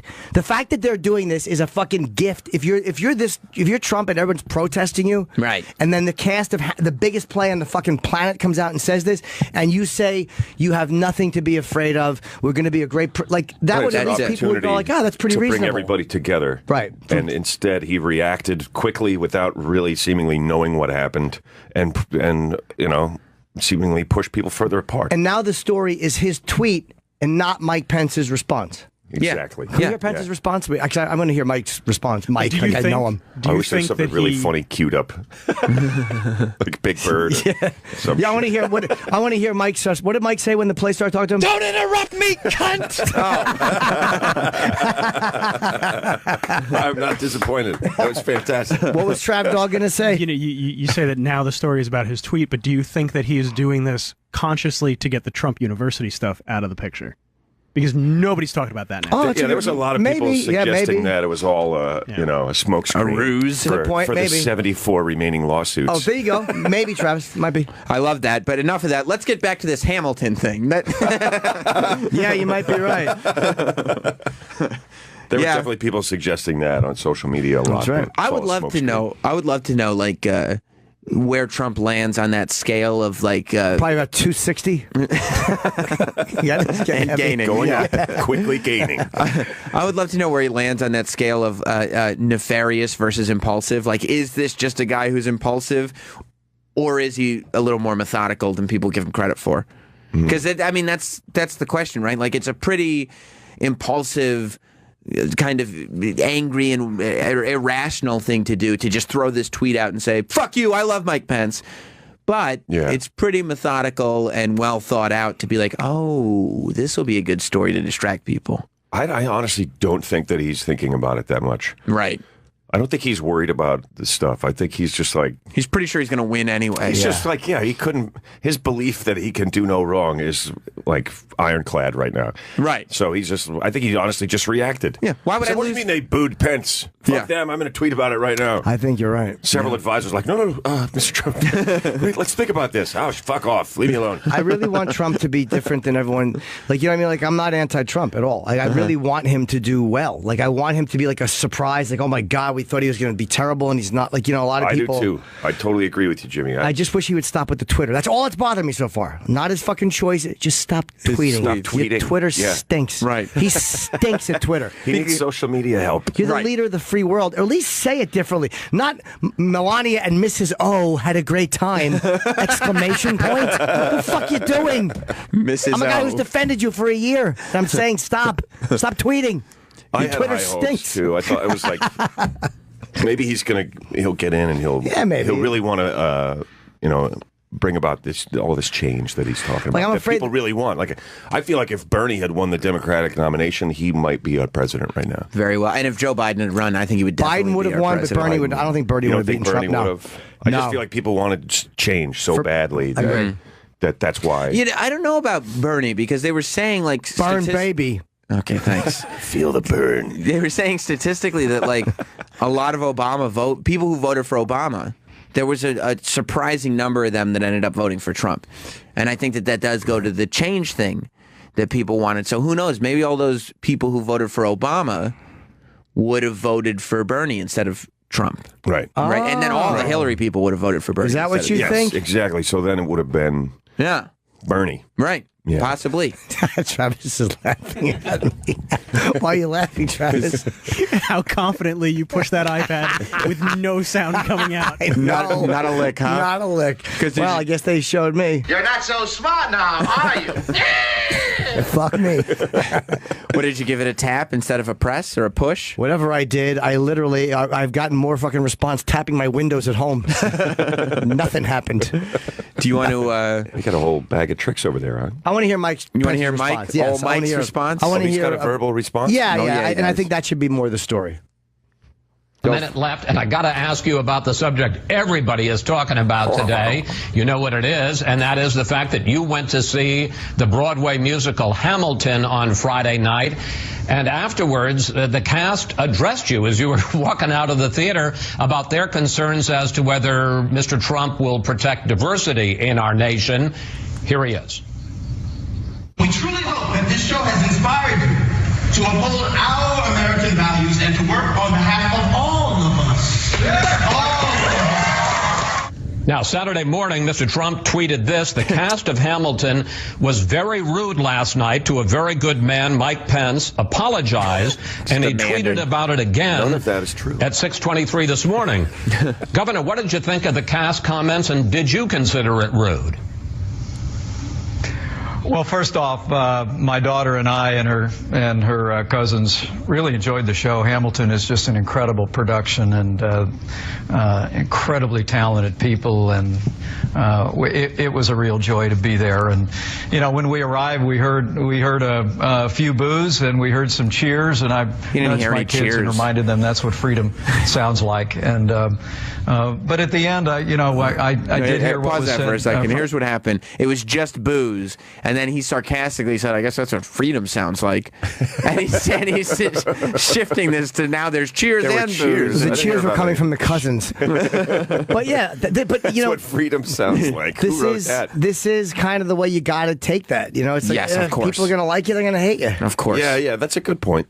Of course, go ahead. From the stage, and I can tell you, I wasn't offended by what was said. I'll leave to others whether that was the appropriate venue to say it, but I do want to say that the basic element, the center of that message is one that I want to address, and that is I know this is a very disappointing time for people that did not see their candidate win in this national election. I know this is a very time time for some people. And I just want to reassure people that what President-elect Donald Trump said on election night, he absolutely meant from the bottom of his heart. He is preparing to be the president That's exactly how you of all respond. of the people of the United States of America.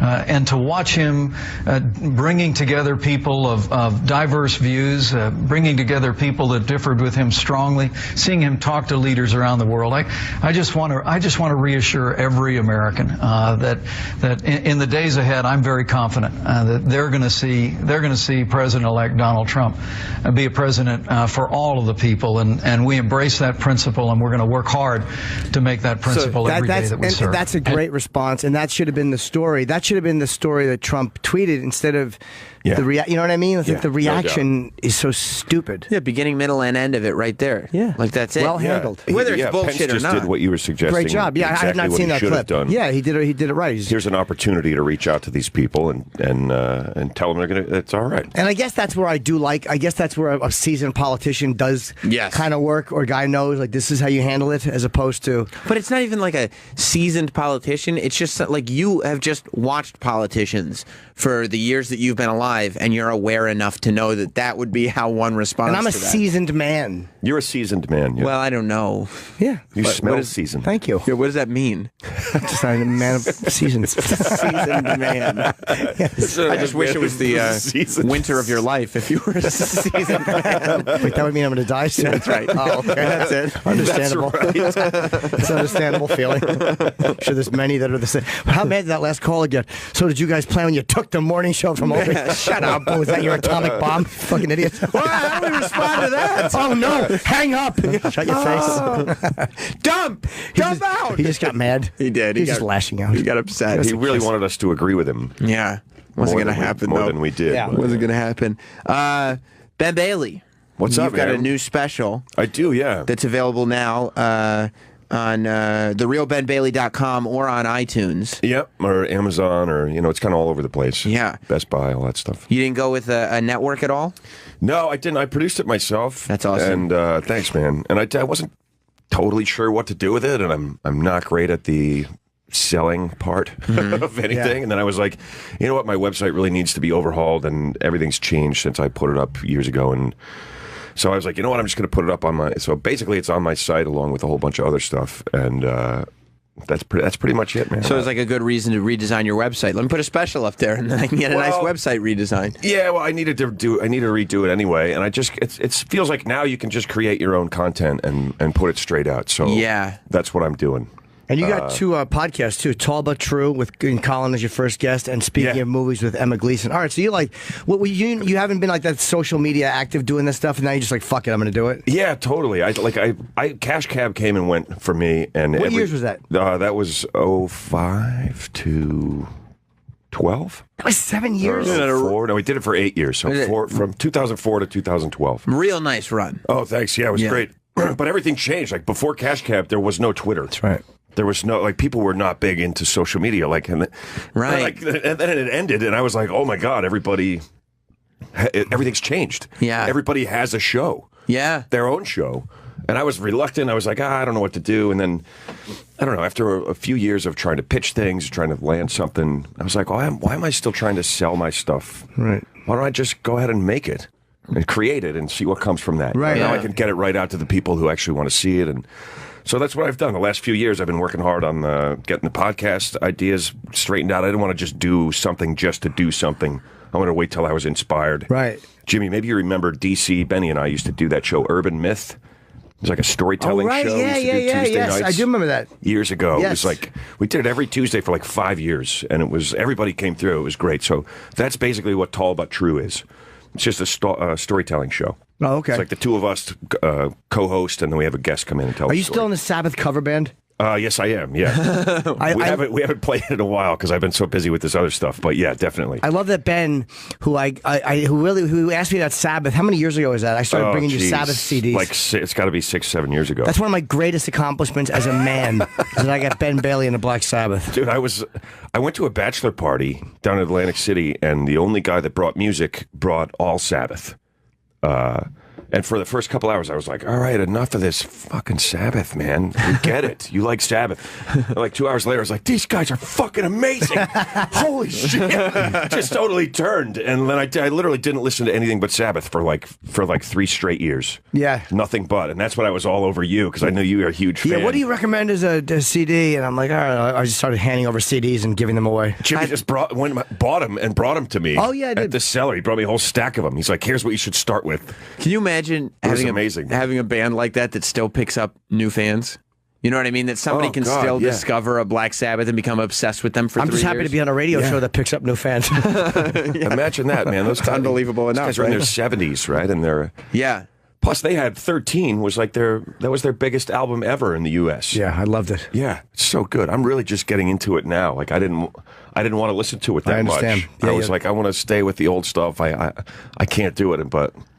I did this tour. I did a bunch of Air Force bases through October, domestic bases. I did like 12 of them. And I just had it in my phone, so I just listened to 13. Oh, you're doing stand-up? Yeah. And, man, I really got into it, man. Damaged Soul is fucking amazing. It's my favorite fucking thing ever. Great song, it's my favorite thing ever. And that was one I asked Ozzy. Rick Rubin just said that was a warm-up thing they were doing. There's a song there called Damaged Soul, and that was just a riff they were playing in warm-up, and Rick Rubin said, got to do something with that. And that's why Ozzy's like, I had the lyrics. I don't love the lyrics in that, because it was a very last-minute song that wasn't supposed to be on the album. It's the best song on the album. That's interesting. Yeah, it was just like they would do these warm-up riffs, and Rick Rubin just knew it was good. Yeah. That's where Rick comes in handy.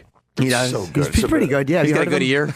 Yeah, he's okay at that sort of thing. He's not bad at all. And you were talking before Ben came in about his performance years back at the Patrice O'Neill roast. Yeah, I read something about that recently. People just really still love that. Yeah, they'll still go and find that song. I don't even know where it's up. Yeah, I don't know where it is either, but I've gotten like a fair amount of social media and stuff. People tweet about it and talk about it. That was like that was a big night for me, man. That was like, you guys didn't see me coming, I don't think. No, nobody knew you were that good at roasts. Yeah, and I was nervous about it, so I really wrote.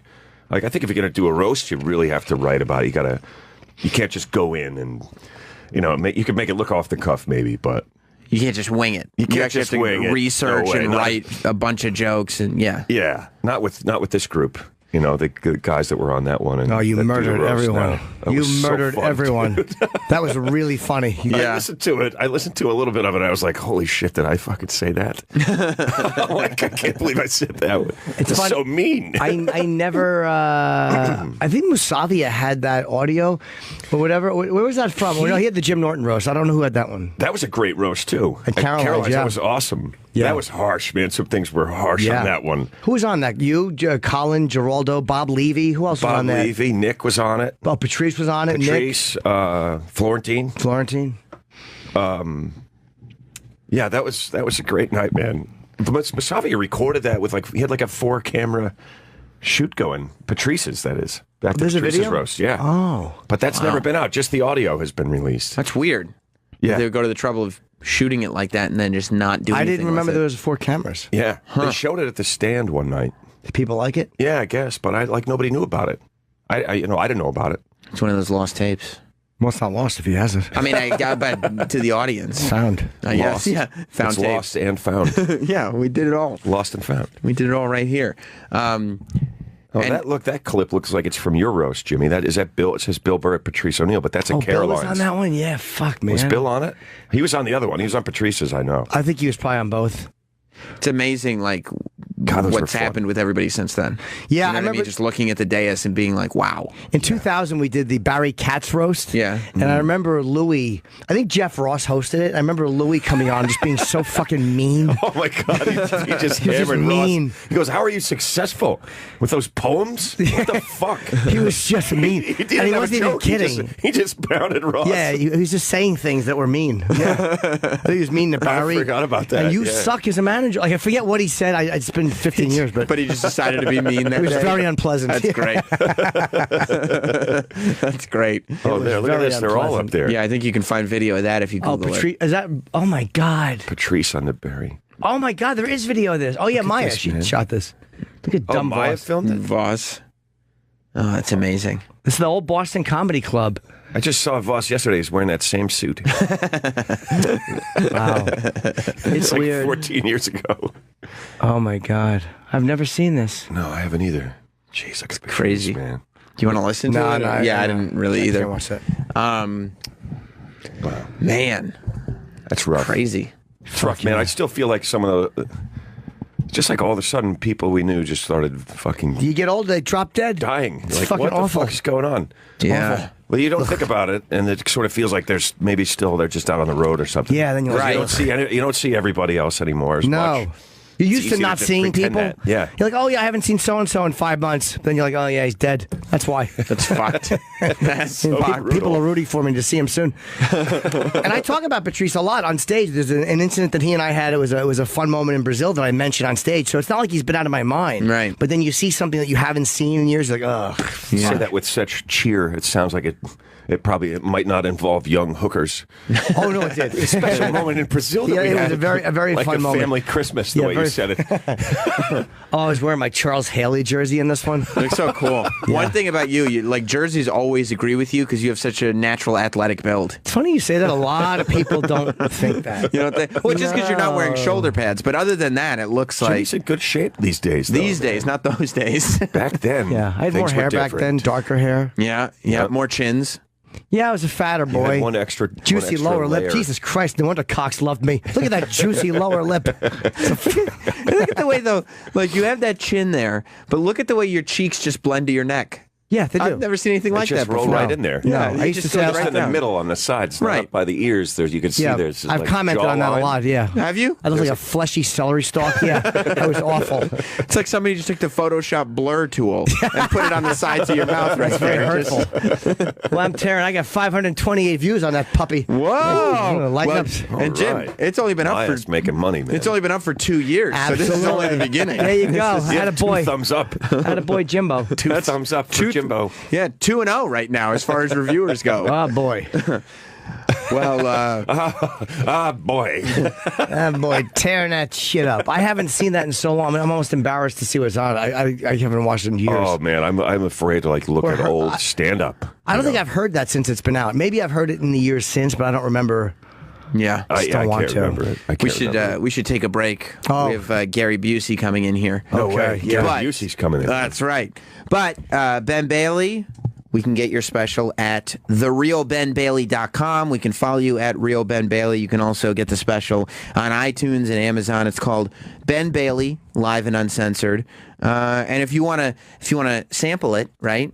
Then download the podcast. He just started 2 new podcasts called Tall But True and another one called Speaking of Movies. And Ben is a really funny stand-up, and you know it's hard for you to say that, but I mean as a comic, I mean, you're a really good act.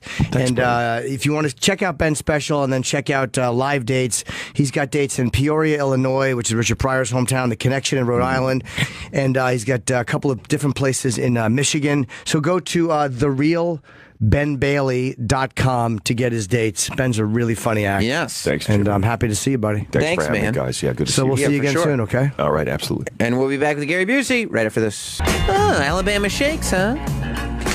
Welcome back to Jim Norton and Sam Roberts. Jim Norton is, as they say, draining the lizard. That's right. That's what they say, right, Travis? Nobody says that. Oh. No, he's dropping a hot tinks. He's back now, though. That's one either. What? He was just dropping a hot tinks. Nobody says dropping a hot tinks. That's when somebody's peeing. Yeah, I was tinking my brains out. See? I try to tell you, Travis. Yeah, why? You're very behind the time. He said nobody says dropping a hot tinks. You're out of your mind. Everyone Crazy. says it. Everybody says It's it. just, I guess, from becoming a father and getting married, I'm just out of the whole link. You are. Yeah. Yeah. You're in the bubble. Yep. Yeah. The no tinks bubble. Yeah. I was sitting there fucking Ew. tanking up a hot storm, Oh, as they say. that's right. Everything goes when it comes to hose, but tinking ain't easy. You knew it tinks up a hot storm. Okay. I have to tweet something. I got a response from Colin Quinn. I did a really cute video. Oh, And you boy. try to tribute, what a fucking dick Colin is. I try to tribute, look, he did a special Yes, he for did. Netflix. It's on right now. The New York Story is streaming on Netflix. Yeah, it is. And I get a response for, as a good person, Yeah. I tweet a gift to Colin in honor of his thing. That's me in the store. Okay, Jim is just bopping his head and smiling to this song. What does this have to do with college? Oh, singing along. He's not a fan of that tune.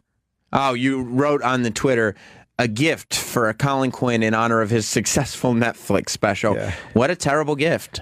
Hold on, yes. So that was last night, I guess. Yeah.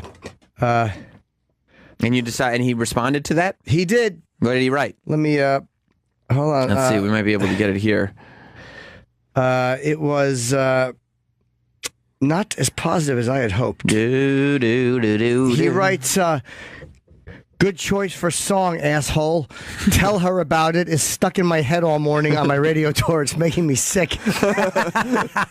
So he's just calling up every radio station going, I'm so happy. He's just one of the worst Billy Joel songs ever. Biting his knuckle and humming, tell me about it. Well, I used to like that song, but then he pointed out the bad line about tell her all your crazy dreams, and it really ruined it for me. It's a bad song. It's not a good song. You don't like it? No. Nope. No, it isn't. I think you're wrong. Tell her all your crazy dreams. Okay, it doesn't sound like that. I'm good. Not as far as that song goes. We have Gary Busey. Do we know where he is? He's on his way up. He is. He moves a little slowly. Well, plus it's a tough time to get up in the building.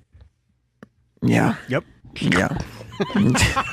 Just Jim making timely observation. I didn't know there was a period there. No, there is, because I mean now the elevators, this new system is crazy. Yeah, it's terrible. Did you think to yourself, well, that was an uninteresting sentence. There must be something after this. I was expecting more. Yeah. Well, it was only a follow. It wasn't meant to be captivating. It wasn't? Someone said Gary Busey's on his way up, and because he is a little bit late, so I was pointing out that's the reason it's a tough time to get in the building. Oh, I'm glad you repeated it. Yeah. I'm going to say it 4 more times. Get that information out there. As a matter of fact. Yeah, tell him about it. Yeah, I'm going to tell him about it. He's coming in.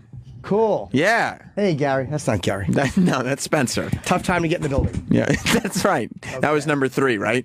No, that was number 2. That was 2. I've only done 2 because that was a warm-up for 3. I see. Okay. So you've done it twice. Yep.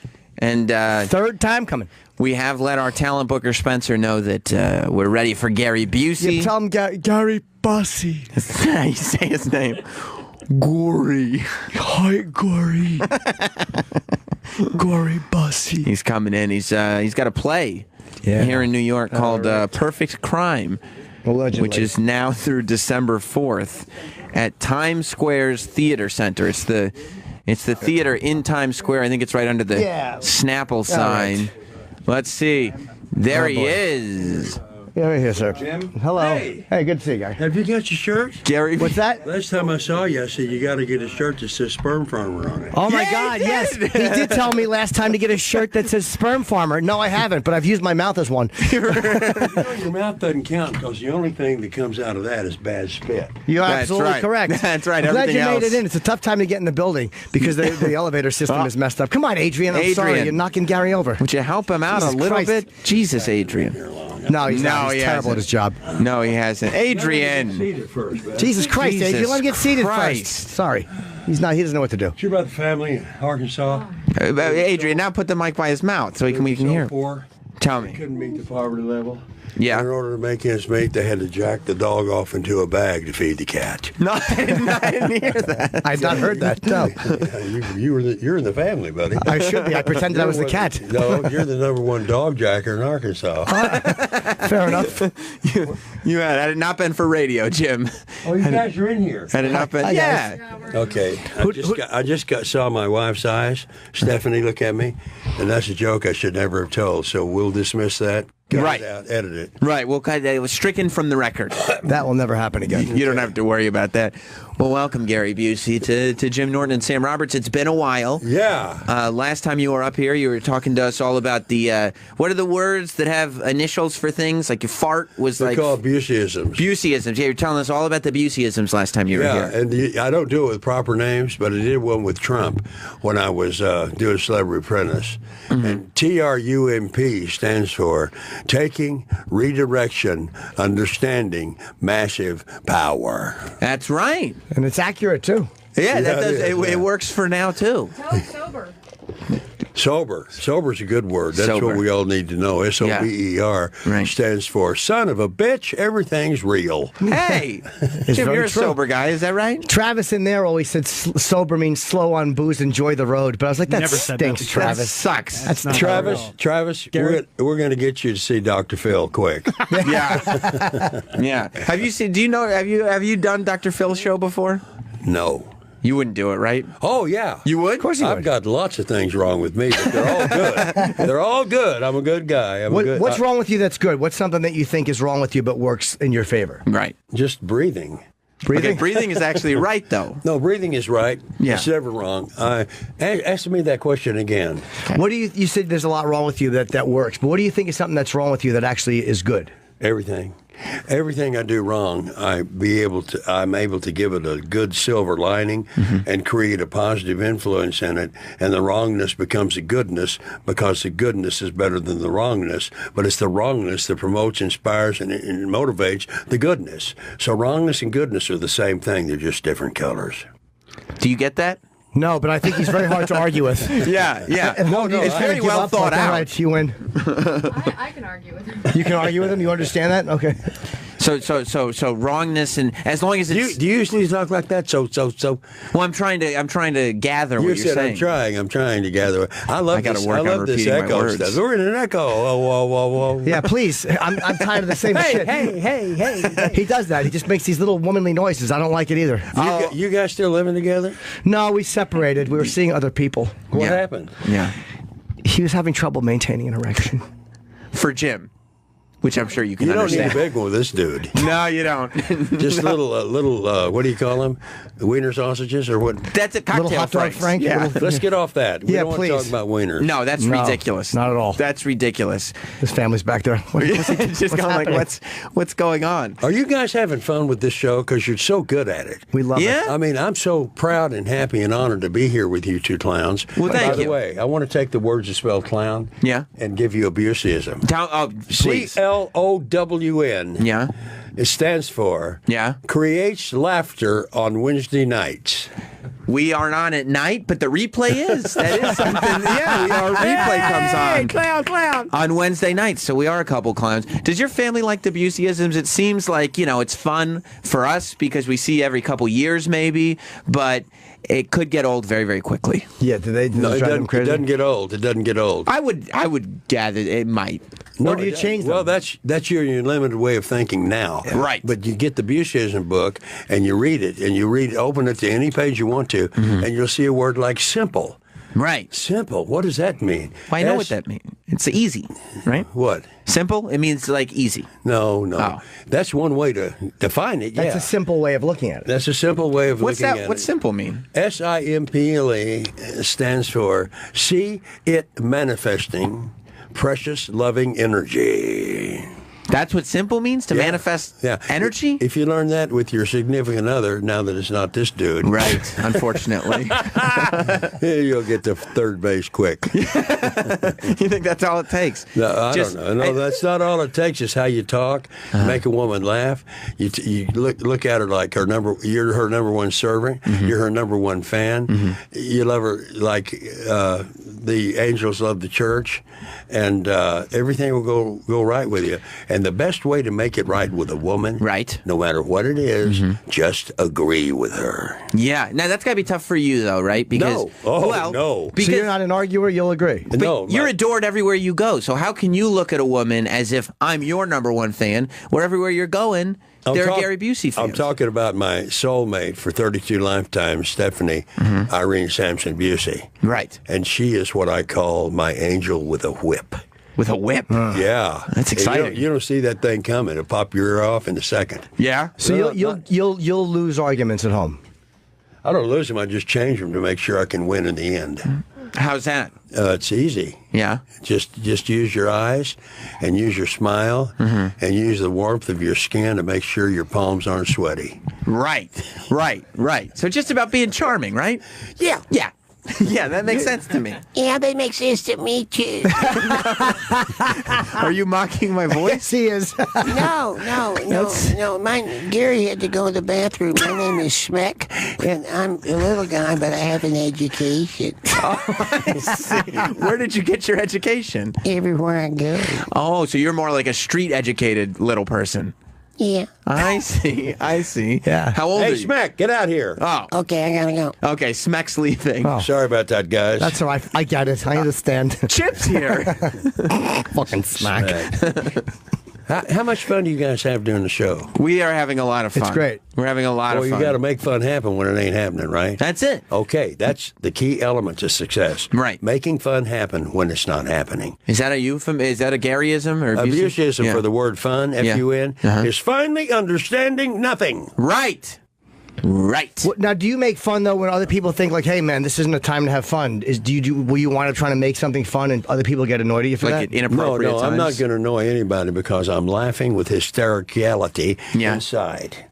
Inside, not Okay. outwardly. Yeah. I see. So they can sense that your intentions are good. My intentions are always good. Yeah. Yeah. Even if people don't think my intentions good, it's because they're not thinking about themselves righteously. Ah, so it's on them. Okay. Yeah. It's never on you then. It's never on me. Yeah, it's always on me. What? It's always on me. But you said it's on them for not being righteous. No, tonight when we go out to dinner, dinner's on me. Gotcha. Oh, nice. Gotcha. You got it. You got the checkbook. No problem. Got he's that got Buddy Gary Holly Busey money. money, yeah. No problem. All right. Hey, Norton and Roberts, that's a pretty good name for a law firm that works on bent fenders. You think so? I think we're a couple of ambulance chasers. Yeah, that's the ticket. Yeah. Oh, Gary's really giving us a beating this morning. He He's really not wrong. is. He really is. So, Gary, what? You're in a play.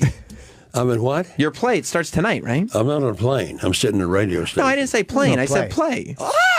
Yeah. Yeah, I'm in a play, and the beautiful thing about this play is that it has the Guinness Book of Records of the longest running play in New York. And it's been running. It's been running for 30 years. And Kathleen Russell has been in the play 30 years. And I'm a brand new guy in the play. But I started out in my younger years doing plays. So I love them. I know them, and it's just so much fun to do. When you go into a play that has that much history, you worry about fucking it up at all? No. If you worry, whatever you worry about is going to happen. Because the word worry, W-O-R-R-Y, stands for working on ridiculous routines yearly. I see. And you don't do that? No, there's no time for that. No. So you don't panic that you're going to... Is it hard to do in front of a live audience after all these years of just doing films? No, that's better, man, because you got the live audience out there feeding off your energy, you're feeding off them, and it's just like a spiral swirl of amplification in every direction your artistic being can make it. You seem to have a good memory, though. Like, for you to remember the sperm farmer shirt, I didn't remember that. So you seem to have like a pretty good really recall good ability. So for you, dialogue must not be a problem. Are you aware that you did have a traumatic brain injury? No. You didn't know that? I didn't know that, no. No, it happened in the 60s. What happened? You were on a tricycle. You fell off your tricycle in the 60s. He fell off his tricycle into a fire hydrant. No, it was the 70s, and I fell off my tricycle onto a dick.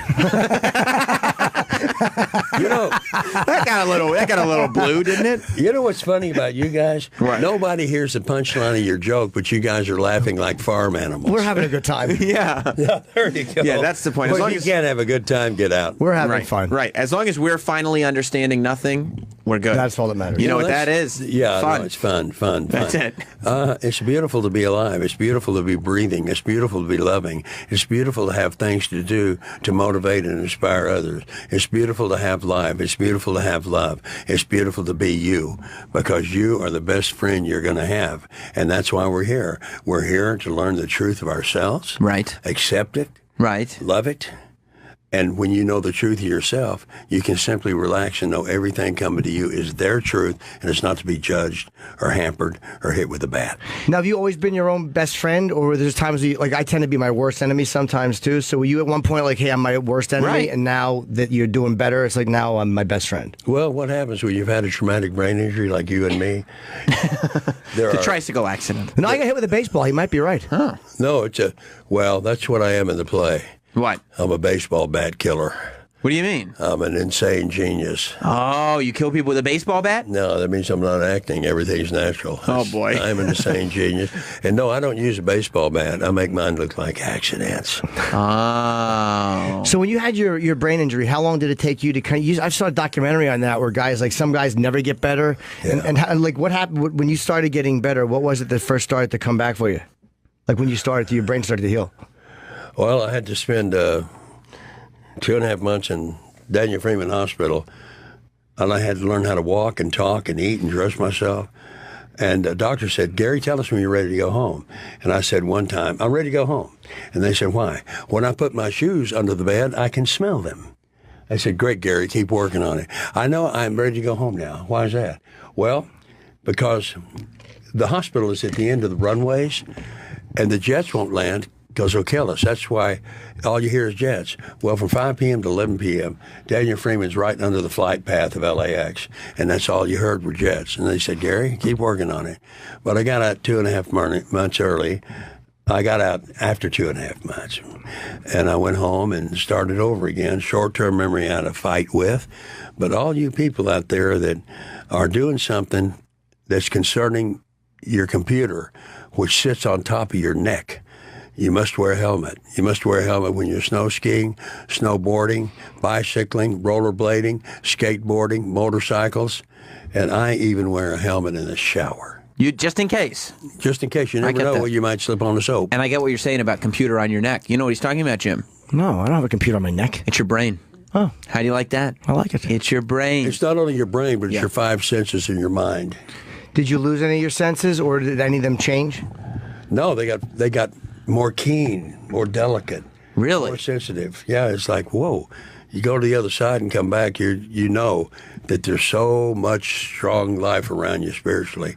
And you don't have to be in a religion, but the spirituality is with you forever. So you find you're more perceptive now? Well, here's the deal. An organized religion, they are built for people to be afraid of hell. Mm-hmm. Spirituality is for people who have been there. I'm in the second group. Did you see a white light or anything? Did you have any experience like that? Did I have what? Any like white light experience? No white light experience. I was there and surrounded by balls that were about as big as volleyballs moving all around me, amber, magenta, white, gold. And I was about 1.5 foot long and 1/4 of an inch wide. And that's your soul. And your soul is housed in the column of your spine. Hey! I knew I could wake you up. Yeah, Travis wasn't paying attention, was he? No, he wasn't. And I heard column of my spine. And then I was floating in spiritual space with these balls all around me. And 3 of them came up to me. The one on the left was Abalone, mother of pearl. Right. And that spoke to me in an androgynous voice, telling me where I was going and what I needed to do, and I could come with them now and return to my body. Did it sound like that little guy Skep or whatever his name was? No, it didn't sound like me. Get away from here, Smack. Who's Smack? Smack. Not Smack. Smack. Smack. Smack. Oh, it's S-M-A-K. Smack. Smack, not Smack. Smack. I said it right. Yeah, that's it, Smack. Smack. Smack. Yeah. Fucking Smack. Yeah. Do you like my pants? Chip likes your Fuck pants. yeah, Smack. it's a garbage. Oh man, you guys are so funny with each other. Not funny. You're not funny at all, but to each other, no, you're it's funny because Smack when Chip came. Chip is a and then character. Smack left. Yeah. Who's Chip? Chip Chipperson Exactly. he embodies. He takes Chip Chipperson takes over the body of Jim Norton. Chipperson. The way Smack takes over the body of Chipperson is not a legal name. It is. What's Lyle And Chipperson? he's very funny. Oh, who's Lyle? Lyle Chipperson. He is a person who sometimes takes over the body of Jim Norton. Hey, I got news for you, Sam. Tell me. You got to find a different way to entertain yourself. What do you mean? I mean, figure out something smarter. Yeah, please. But I was talking to Smack a minute ago. That What's is the true. difference? Well, Smack? Yeah. What's the difference with Smack and Chip? Yeah, what's the difference? No, they're two different identities. I see. Just like you and your buddy is. Absolutely. Just like the cameraman over there. That's D-Bag. Yeah. This man, who? D-Bag. D-Bag. Yeah. Yeah. What's D stand for? Douche. Yeah. Yeah. He vomits a lot. He's a sick boy. Man, you guys are hilarity. He's a Thank very you sick very boy. much. Dan, I'm going to stay here all day. Yes. Yes, please do. By the way, that's your son Jake behind yes, you, right? This is Jake Busey behind me. Let me tell you something. You know what's This a great guy, movie? His first Identity. I love that movie, and you're very scary in that movie. Very intimidating. Yeah. His first movie was when he was 5 years old. I was doing a picture with Dustin Hoffman called Straight Time, and I needed a son. And Dustin said, "What about Jake?" And we interviewed him and put him together. And he chose his own name. He wanted to be Henry. Mm-hmm. And he came out. He did every scene in one take because he said, "I'm only going to do this scene once because I'm drawing some trucks." And we went, "Oh, okay." And so we went through it. He did it perfect. On the way home, we're driving home, and I said, "Jake, you did a great job today. You did everything in one take.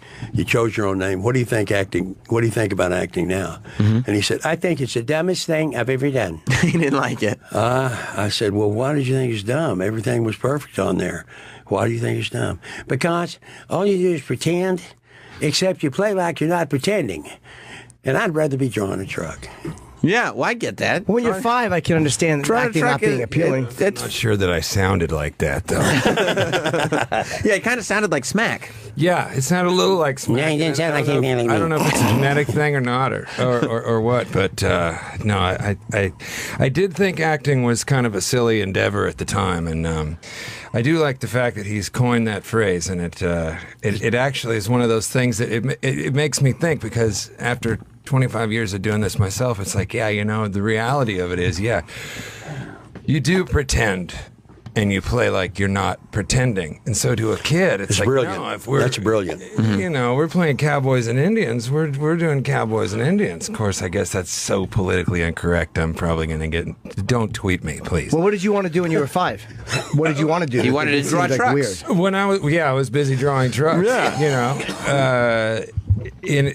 Henceforth, I've gotten really into the whole desert racing thing out in California and Baja and all that. That's been one of my lifelong endeavors. But, at the age of 5, I was really into playing drums because he had his drum set in the living room, because he got his start in the entertainment industry by being a drummer in 1966 in a band that got a record deal. That seems dangerous, though. Like, if you're racing now, knowing that your dad had the accident that he had. Yeah, well, I've always worn a helmet. Right, that's the difference. Yeah, it's as simple as that, isn't it? Yeah, and I got a cage around me. Right. So, do you ever worry about your son doing moving quickly in vehicles? No.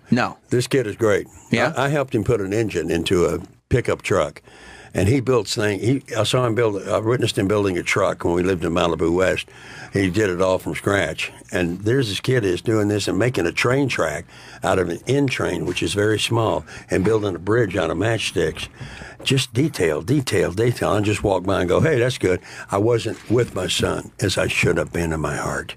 But that's been changed. Yeah, but you're here now. Right. I'm here now, yeah. You're here now. Hey, how does the rest of the cast of this play that is playing at the Times Square's Theater Center, it's called Perfect Crime, now through December 4th only. It's a very limited run where you can see Gary Busey. But how does the rest of the cast deal with you? Because, I don't want you to take this the wrong way, but you're a bit of a handful. Well, that's okay. Yeah. That does come with my dinner. Right. The situation is they're lovely. Everyone's lovely. And Catherine Russell, who plays the lead, she is fantastic. She's got batteries in her that came from another dimension, because she doesn't quit. She teaches acting. She goes and does this. She auditions. Then she's back doing the play. What made you do this one, like, as opposed to? I'm sure you've been offered other plays over the years. How come you haven't done them and you just wanted to do this one? I was doing something else. Oh, you always other busy. projects. Yeah, other projects. The only reason I ask about the rest of the cast is I remember the only time I've seen you perform as part of a team is the 2 seasons of Celebrity Apprentice, and in those seasons, people got frustrated with you, if I remember correctly. That's what People it looked got like. what? Frustrated with you. I saw it on TV. They weren't. You know what? You know what the truth is? Tell me. They were frustrated with themselves, and they were projecting their frustration with themselves onto me. Huh. And yeah, because Mr. Trump took a very big shine to you. Yeah, he liked you. Yeah. Now Donald would write my name down at the top of the list when it came to the Celebrity Apprentice. And Celebrity Apprentice All Stars, I was on the team that won with Trace Atkins. Right. What did he like so much about you? Who? Trump. What do you think he liked about you so much? I don't know. He's right there in the boardroom. He'd call me a genius or a brilliant mind. Don't know where he's coming from. And there's a common thing between me and Donald, and it's just a frequency, that we have together, and it works. It works great. And I'm very happy to have done that. I got to tell you, one of the most hilarious things that happened to me that last year, I have a daughter that's 4 years old, and we took her to a new preschool last year. So my granddaughter. She would have been 3. And so, you're meeting the parents, the other kids, and I see these other 2 parents, and one of them is this tall, beautiful blonde woman, and then her husband is this guy that's got a big, long, gray goatee and tattoos all over his arms, And so she says to me, she goes, you're Jake, right? Your dad's Gary, right? And this is, of course, when Celebrity Apprentice is going on. And I said, yeah, my dad's Gary, and she said, you said Gary? Yeah, you. And that is your name. And she said, my dad's Meatloaf. And right there, I was like, that's cool. All right. And we both had a big laugh because, it was sort of like one of those moments of, our crazy dad's fighting over a shopping basket with some paints, Yeah. And there we were with our kids, and they were playing together. So it was interesting. What do you think is the biggest misinterpretation people have about your father? I think the biggest misinterpretation, and I even get flack for it, like my agent will tell me, yeah, the casting people don't want to see you because you're crazy. What do you mean I'm crazy? Well, they've seen your dad, but that's not me. And I think the misconception about him is that he's this crazy sort of volatile, wild, unpredictable person. I think out of rhythm. I think that one of the things that they don't understand is that he's probably one of the biggest-hearted, kind-hearted, most generous people, and extremely sensitive and extremely intuitive, and probably one of the most brilliant people that I've ever met. And that's one thing that doesn't really go down. So you think the reputation for being crazy has unfairly kind of surpassed the reputation of being a great actor and a good person? Well, as Hillary Clinton said, there's a personal side and there's a public side. And you think that's true, Gary? Are you that brilliant? Let him finish. Yep. And my grandfather, his dad was a Navy CB, an engineer. He was an extremely bright man. He was an architect and on the genius level of IQ. And I think that there's a genetic thing, and Dad's not far off from that. Yeah. And he had a motorcycle accident, and that does make him a little short-tempered. And it does, he needs a little. Not anymore. Sometimes you get angry though. No, but I think it's a frustration. It's something that. Tell me about your neurofeedback. What's the neurofeedback? Yeah, neurofeedback. Neurofeedback. I go see a girl named Shirley. Stephanie and I do, and she puts 4 little round things like batteries on your skull, and then you watch a video, and she has a machine watching your brain waves, and it's like looking at how your brain waves go and how you think, and I'm great. I'm even. What? She said it's correct. You got to get up here. It's correcting your brainwaves? I don't know. Yes. And I think there's a combination, too, that also is not really publicized, and that is Dad was, I think he really would have benefited. What really would have served him well is if he had started doing Broadway plays 30 years ago, because one thing that he thrives on is the interaction with other people. Right. Loves the audience. And he loves the audience, and yet in the film industry, when you're working on a film, you've got like 4 people around the camera, a couple actors, camera guy, director, and that's about it. And you do the scene, they go, cut, it's in the can, okay, let's go on the other one. And then it's quiet. And there's none of this. And so right, but you like that, right? He loves Who doesn't? So right? I love it. He spent. You've never heard it. The better That's part true. of the '80s. Conceptually, I love it. Exactly. Right. Okay. So he spent the better part of the '80s in the '90s running around to local rock clubs, playing music and really thriving on the crowd and the people and the interaction. Yeah. There. And had he just done Broadway 20 years ago, I think it really would have served him well. So this is going to be a fantastic endeavor, and that's why I came to see opening. Would Broadway have been harder back then, though? If the lifestyle wasn't as healthy as it is now, would Broadway have been harder to do with the drinking and the drugs? It might have been a harder thing to memorize the lines. More fun. It wasn't drinking. Not alcoholic. Okay. My drug of choice was a C note. Okay. And I mean the $100 bill and what starts with C. Sure. And I OD'd on that May the 3rd, 1995. And couldn't figure out why I was doing that. I was dancing with the devil. And the situation is when you dance with the devil, don't let him lead. You do the leading of the dancing, and the minute the song's over, maybe 2 beats before the song's over, remove yourself from the dancing ring with the devil. Right, makes sense. And you said they're doing the thing with getting angry. Is it harder not to get angry with the brain injury? Does that cause you to fire off quickly? And What? Then, What? What? Gary never gets angry. He Well, just, what he's was- impulsive. Impulsive, He okay. has no problem with anger at all. So how do you like control the impulsiveness? What No, happens? it's easy. It's easy. Where I am now at 72 years old, going through what I've gone through, having this beautiful firstborn son, Jake, and having the new son, Luke, who's 6 years old, and having my daughter, Electra, I have a strong family around me with nothing but love. It's like living with angels. And the situation with losing my temper comes from anger. I'm going to take the letters to spell anger and give you Buseyism. ANGER stands for another negative grievance explaining rage. That works. It does. That works entirely. And the word hate, hate, H-A-T-E. Yes, please. That stands for holding a treacherous energy. Right, and I don't want to do that. No, Nobody that's wants no to do good. that. It's no good. Do you think a lot of people around here, they were talking about, they think that you're going to end up in the White House now because you and Trump have this relationship, that you're going to end up somewhere in the cabinet or doing something. I won't end up there, but I in will be. Washington. I'll be going there. I'll be going there. I'm gonna work on a dance contest between Pence and Trump, and Condoleezza Rice, and and maybe who's that other girl?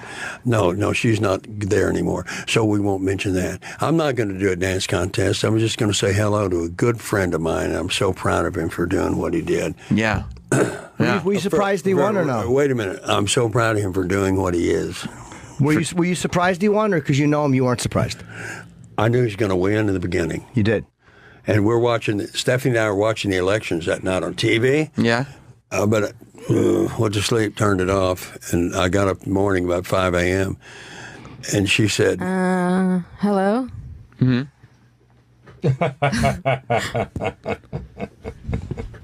You're not going to say what I she don't said? like when people quote me. Oh. Okay, I can't say anymore. Can I'm you just happy with paraphrase? everything. Huh? Can you paraphrase? You can paraphrase. Nah. Can I what? A paraphrase. She didn't want to be quoted, so I was like, maybe you could paraphrase. Okay, right. directly. So another Move great on. thing that people don't know about is that the Buseyisms actually came out of the brain injury. Part of his healing was putting words together and learning how to speak. My mother and I had to teach him how to speak and how to eat and how to walk, and he was pretty much comatose in a wheelchair. So when he was learning how to talk, he was, like he said, he was due to be released out of the hospital because he said, my shoes are under the bed and something I can smell. So that type of thing it sort of spurned the whole Buseyism thing, which was him trying to put meaning on things and understand the language. My first Buseyism was I was writing in a book, and it was all about the past. It was about being betrayed. It's like, why this, or why this, how did that, why? And I realized, man, you're talking about the past.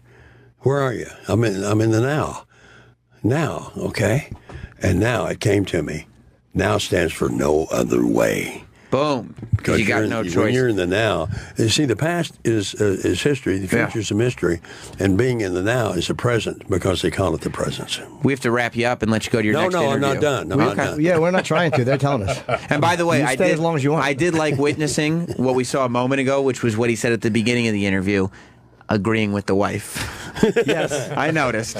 Quite shocking, wasn't it? It was amazing. She stopped Gary in his tracks. I She didn't was think like, that was possible. Nope. And Gary was like, all right, then it's a no. She made the zip it sign, and Gary zipped it. Oh, Smart yeah, he man. did. Smart man. Yeah, he did. You know, when she starts talking, my brain freezes. Is that right? Okay, it's been good being here. Gary, everybody can see Perfect Crime now through December 4th at Times Square's Theater Center. You can go to perfect-crime.com, get tickets. It's right in the middle of Times Square. It's across the street from, it's right by Caroline's. I would like to It's go right there. see this. Yeah. You know, you need...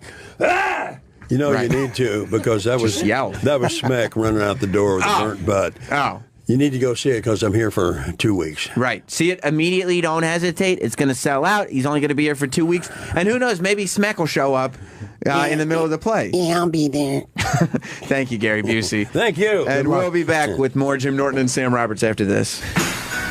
That's a good addition. Thank you. Welcome back. It's Jim Norton and Sam Roberts.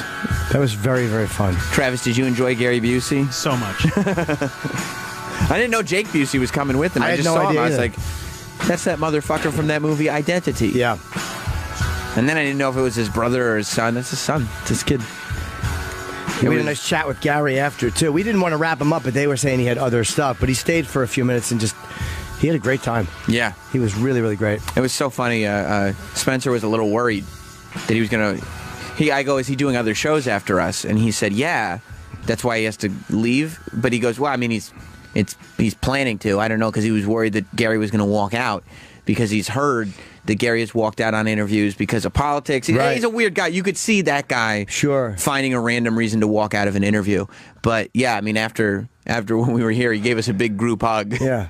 And kept making jokes, and then he said that he had a very, very good time. Yeah, it's like, you guys are so fast. It was really fun, man. You're fast and you're quick. Yeah. And he likes my stand-up. I think that's what's important. I don't know if that even affected me. He did comment, I didn't. but to me, he made a nice comment. I didn't notice it at all, to tell you the truth. Yeah. He had a lovely comment. I did already know where the soul was located because he told us that the last time we spoke to him. I did not remember that. Yeah. I can't believe he remembered sperm farmer on my shirt. Right. Jesus Christ. Right. Weird. Like, I guess a brain injury makes your mind, like he said, short term, but maybe with other stuff it highlights it better. It almost, like it shuts down certain functions and activates others, maybe. I don't know. The brain is a weird thing. I don't believe that any of these doctors or scientists have really even come close to figuring out. But that the guy we just sat with, yeah, like very unpredictable, and he seems to have a good memory. So watching him live in a play, it must be a very alive feeling. Like, oh yeah, because he seems to be really in the fucking moment. Well, yeah, because he's great with awareness and memory and all that stuff, but his instinct seems to be on a hairline trigger. Like when you talk about a guy who is running off of his instincts, yeah, I would say that he probably adds a lot to a live element. And we took a photo with him, and afterwards, it was actually Gary's idea. He's like, let's take a picture. And yeah. He tickled us. He did. He grabbed us by the side and started tickling. Jim was like, stop it. No, Gary. I was giggling. Yeah. I was giggling.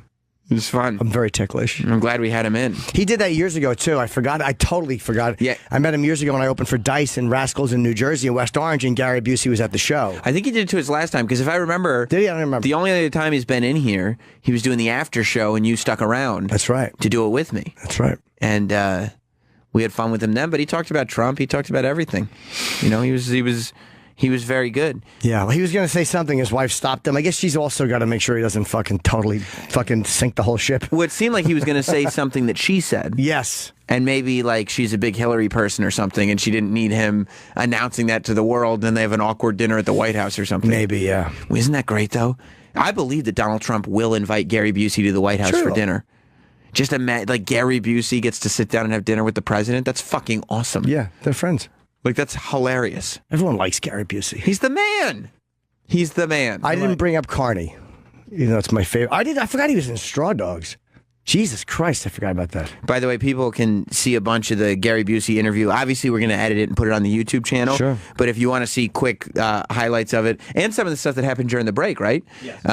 Our Snapchat's always being updated. So if you go to Sam and Jim, or Jim and Sam Show, Jim and Sam Show on Snapchat, you can see all the stuff that was happening during the show. Well, there's nothing totally private. Oh, no, it's just us taking the picture. Yeah, stuff that, like the fun stuff that was happening during the breaks, the tickling, all that stuff. Do you save those? I would love to have that. Yeah. I would love to see that. That's funny. Yeah, because, you know, save all the video, and maybe on Fridays we'll put together some kind of, like, Snapchat recap for YouTube. How about we call it, like, best of the Snapchat Jim and Sam moments from the week. How about this? Best of Snapchat. Jim and Sam's snapshot. Stinks. How about Adrian liked it. The best Snapchatting moments between now and last week from Jim and Sam? That's actually a little better. I see where that does have a little more marketability behind it. Plus, it's clickable. You know what I mean? It's very clickable. That sounds a little clickbaity. Speaking of brains, man, I will tell you. And I hate to bring up Survivor Series again from last night, but your buddy Shane McMahon, you performed at his bachelor party and everything. He got a hell of a concussion last night. Wouldn't know. I didn't watch it. Holy shit. He didn't have a fucking clue where he was at one point. Like he had to be carted out of there. It was scary. Oh well, good luck, Shane. You don't care that he got concussed? Nope. And had no idea where he was? Nope. Brain injury? Why do you not care? Shane McMahon hurt himself, and you don't care. No. Why? Just don't. But he could have done real damage. Doesn't bother you one way or the other. Nope. No. Okay. It's very cold of you, don't you think? Nope. You perform comedy at his bachelor party? Oh yeah. Shane. Oh, I hope he's okay. Yeah. Yeah. He smashed his head as he was landing, and like they were trying to talk to him, like to give him his assignments in the match, so he could do what he was supposed to do. Yes. And he was fucking not there. He was gone. Well, he'll be okay. You think so? Yes. You're kind of a medical expert, Adrian. You'll see his face after he lands. He's on La La Land. Look at him. Is he genuinely hurt? For real? Oh yeah. He got a real concussion. All right. Yeah. Look at his eyes. He's not blinking. They're trying to talk to him. Can I see that again? Yeah. Look at him. First of all, he's a fucking maniac. Oh. Oh boy. Look at the way his hand just kind of limps up like that. Yep. Did the guy know he was hurt? Roman, yeah. I mean, I think Just looking at his eyes. you can totally tell immediately. Yeah, he's not blinking. He's not responding. He's just trying to. He's like a newborn baby right now. Yay! Just trying to figure everything out. They helped him out, like he could stand up after, and they walked him out. But it was fucking scary for a second. Wow. That's crazy. What are you doing with that kind of money? I know. Just be the nerd who doesn't do it. Look at he doesn't have to do this. He does, and he's out of the business. He's got his own businesses. Did you just toot because you were afraid for Shane? Did you just get scared for Shane, so you tooted? Tinking and tooting all day. That's what I did. Did a toot come out because you were afraid for your friend? You don't like it? It's great. Okay. Yeah, terrific. Don't be uncomfortable. Terrific. Keep it up. Yeah. I'll tink and toot, Batman. What is that? Tomorrow, it's the new Joker. You didn't like cartoon it? Joker. It's good. What? It's so uncomfortable. It's so bad. It stinks like poop, and and then you do the Joker sound. Makes me feel dirty. The Joker let off laughing gas, I guess. There you go. You don't like to laugh. It's so dumb. I disagree. I think it's a hit. No, it isn't. Travis loves it. It's terrible. It's terrible, I'm right? so glad it's a short week. I know. I forgot it was a short week. It is. It's Thanksgiving this week. It's true. Are you coming over today through Thursday? Are you coming over for Thanksgiving? I am actually. To my house? No. Why? Why would I? You were invited. Oh, I'm busy. No, I might. Doing what? I might actually. You should. Tomorrow, it's going to be a fun show. Scheduled to be here. Did we find out the timing? Is that all being worked out? Oh, well, he's on West Coast. Roland's helping us out, but he's in Vegas. Roland! So he's on. By the way, you talk about a fucking no-sell job. Way to make Chip relate to Gary Busey's character. Gary Busey just would not give you the time of day when you started whipping out Chip. Well, he didn't. I don't think he really understood what Chip was. We explained it to him. Yeah, he got it. Yeah, and then he was like, "Yeah, I'm not fucking playing character for character with you." He gave you the big no sell on it. I love that not even Gary Busey will interact with Chip. No, he thinks it's stupid. Yeah, you're right. You're probably right. That sounds stupid to me. Yeah, you're not wrong. We have very fun time with him, though. I really want to see this play because. It's like people do forget the guy's a fucking tremendous actor. Like he's not just this goofy guy who had an accident. He's a brilliant actor. I really want to see this. Well, tomorrow, the boys from Legion of Skanks are coming in. Yes, all three of them. Yes, are going to be here. It's like Flintstones meet the Jetsons, but with cursing. No, I don't think it's like that. You don't think so? No. At all? No, the douchebags meet the cunts. That's fair enough. Who do we get to be? Either one. Okay, cool. It's up for interpretation. I'll let the Legion guys choose. Cool. That's really good of you. Don't forget Ben Bailey has a special now, therealbenbailey.com, our pal. You can pick it up. And also Gary promoted Perfect Crime now through only December 4th at Times Square's Theater Center. It's perfect-crime.com. Yeah, and check out our YouTube channel, youtube.com/Jim and Sam Show. We were uploading over the weekend. I think the newest video is Colin watching Scorch's acting reel with us, which again, I mean, Scorch. It's just not going to win me any favor with Scorch. Yo, baby, But- maybe we could go see Gary together. I mean, I'll see Gary with you, but don't do the voice. You want to go on a date and shit? No. No, it's not a date. Come on, Ma. I'm a man. Let me take you out, Ma. No. Take you to see Gary Busey and shit. I've never met anybody that, like, is going for silence as the reaction. You had hard this me not to say something right now. Well, then I guess we'll end the show. Yeah, it was fun today. Yeah, it was really fun. And it'll be fun tomorrow, too. Well, let's hope. We'll see you then. Yes, God we will. willing. God willing. God boy, Sam. Should we make it till tomorrow? Yep. Don't you fucking hate it when those talk show hosts? Never assume. Should we make it to tomorrow? We'll see you then.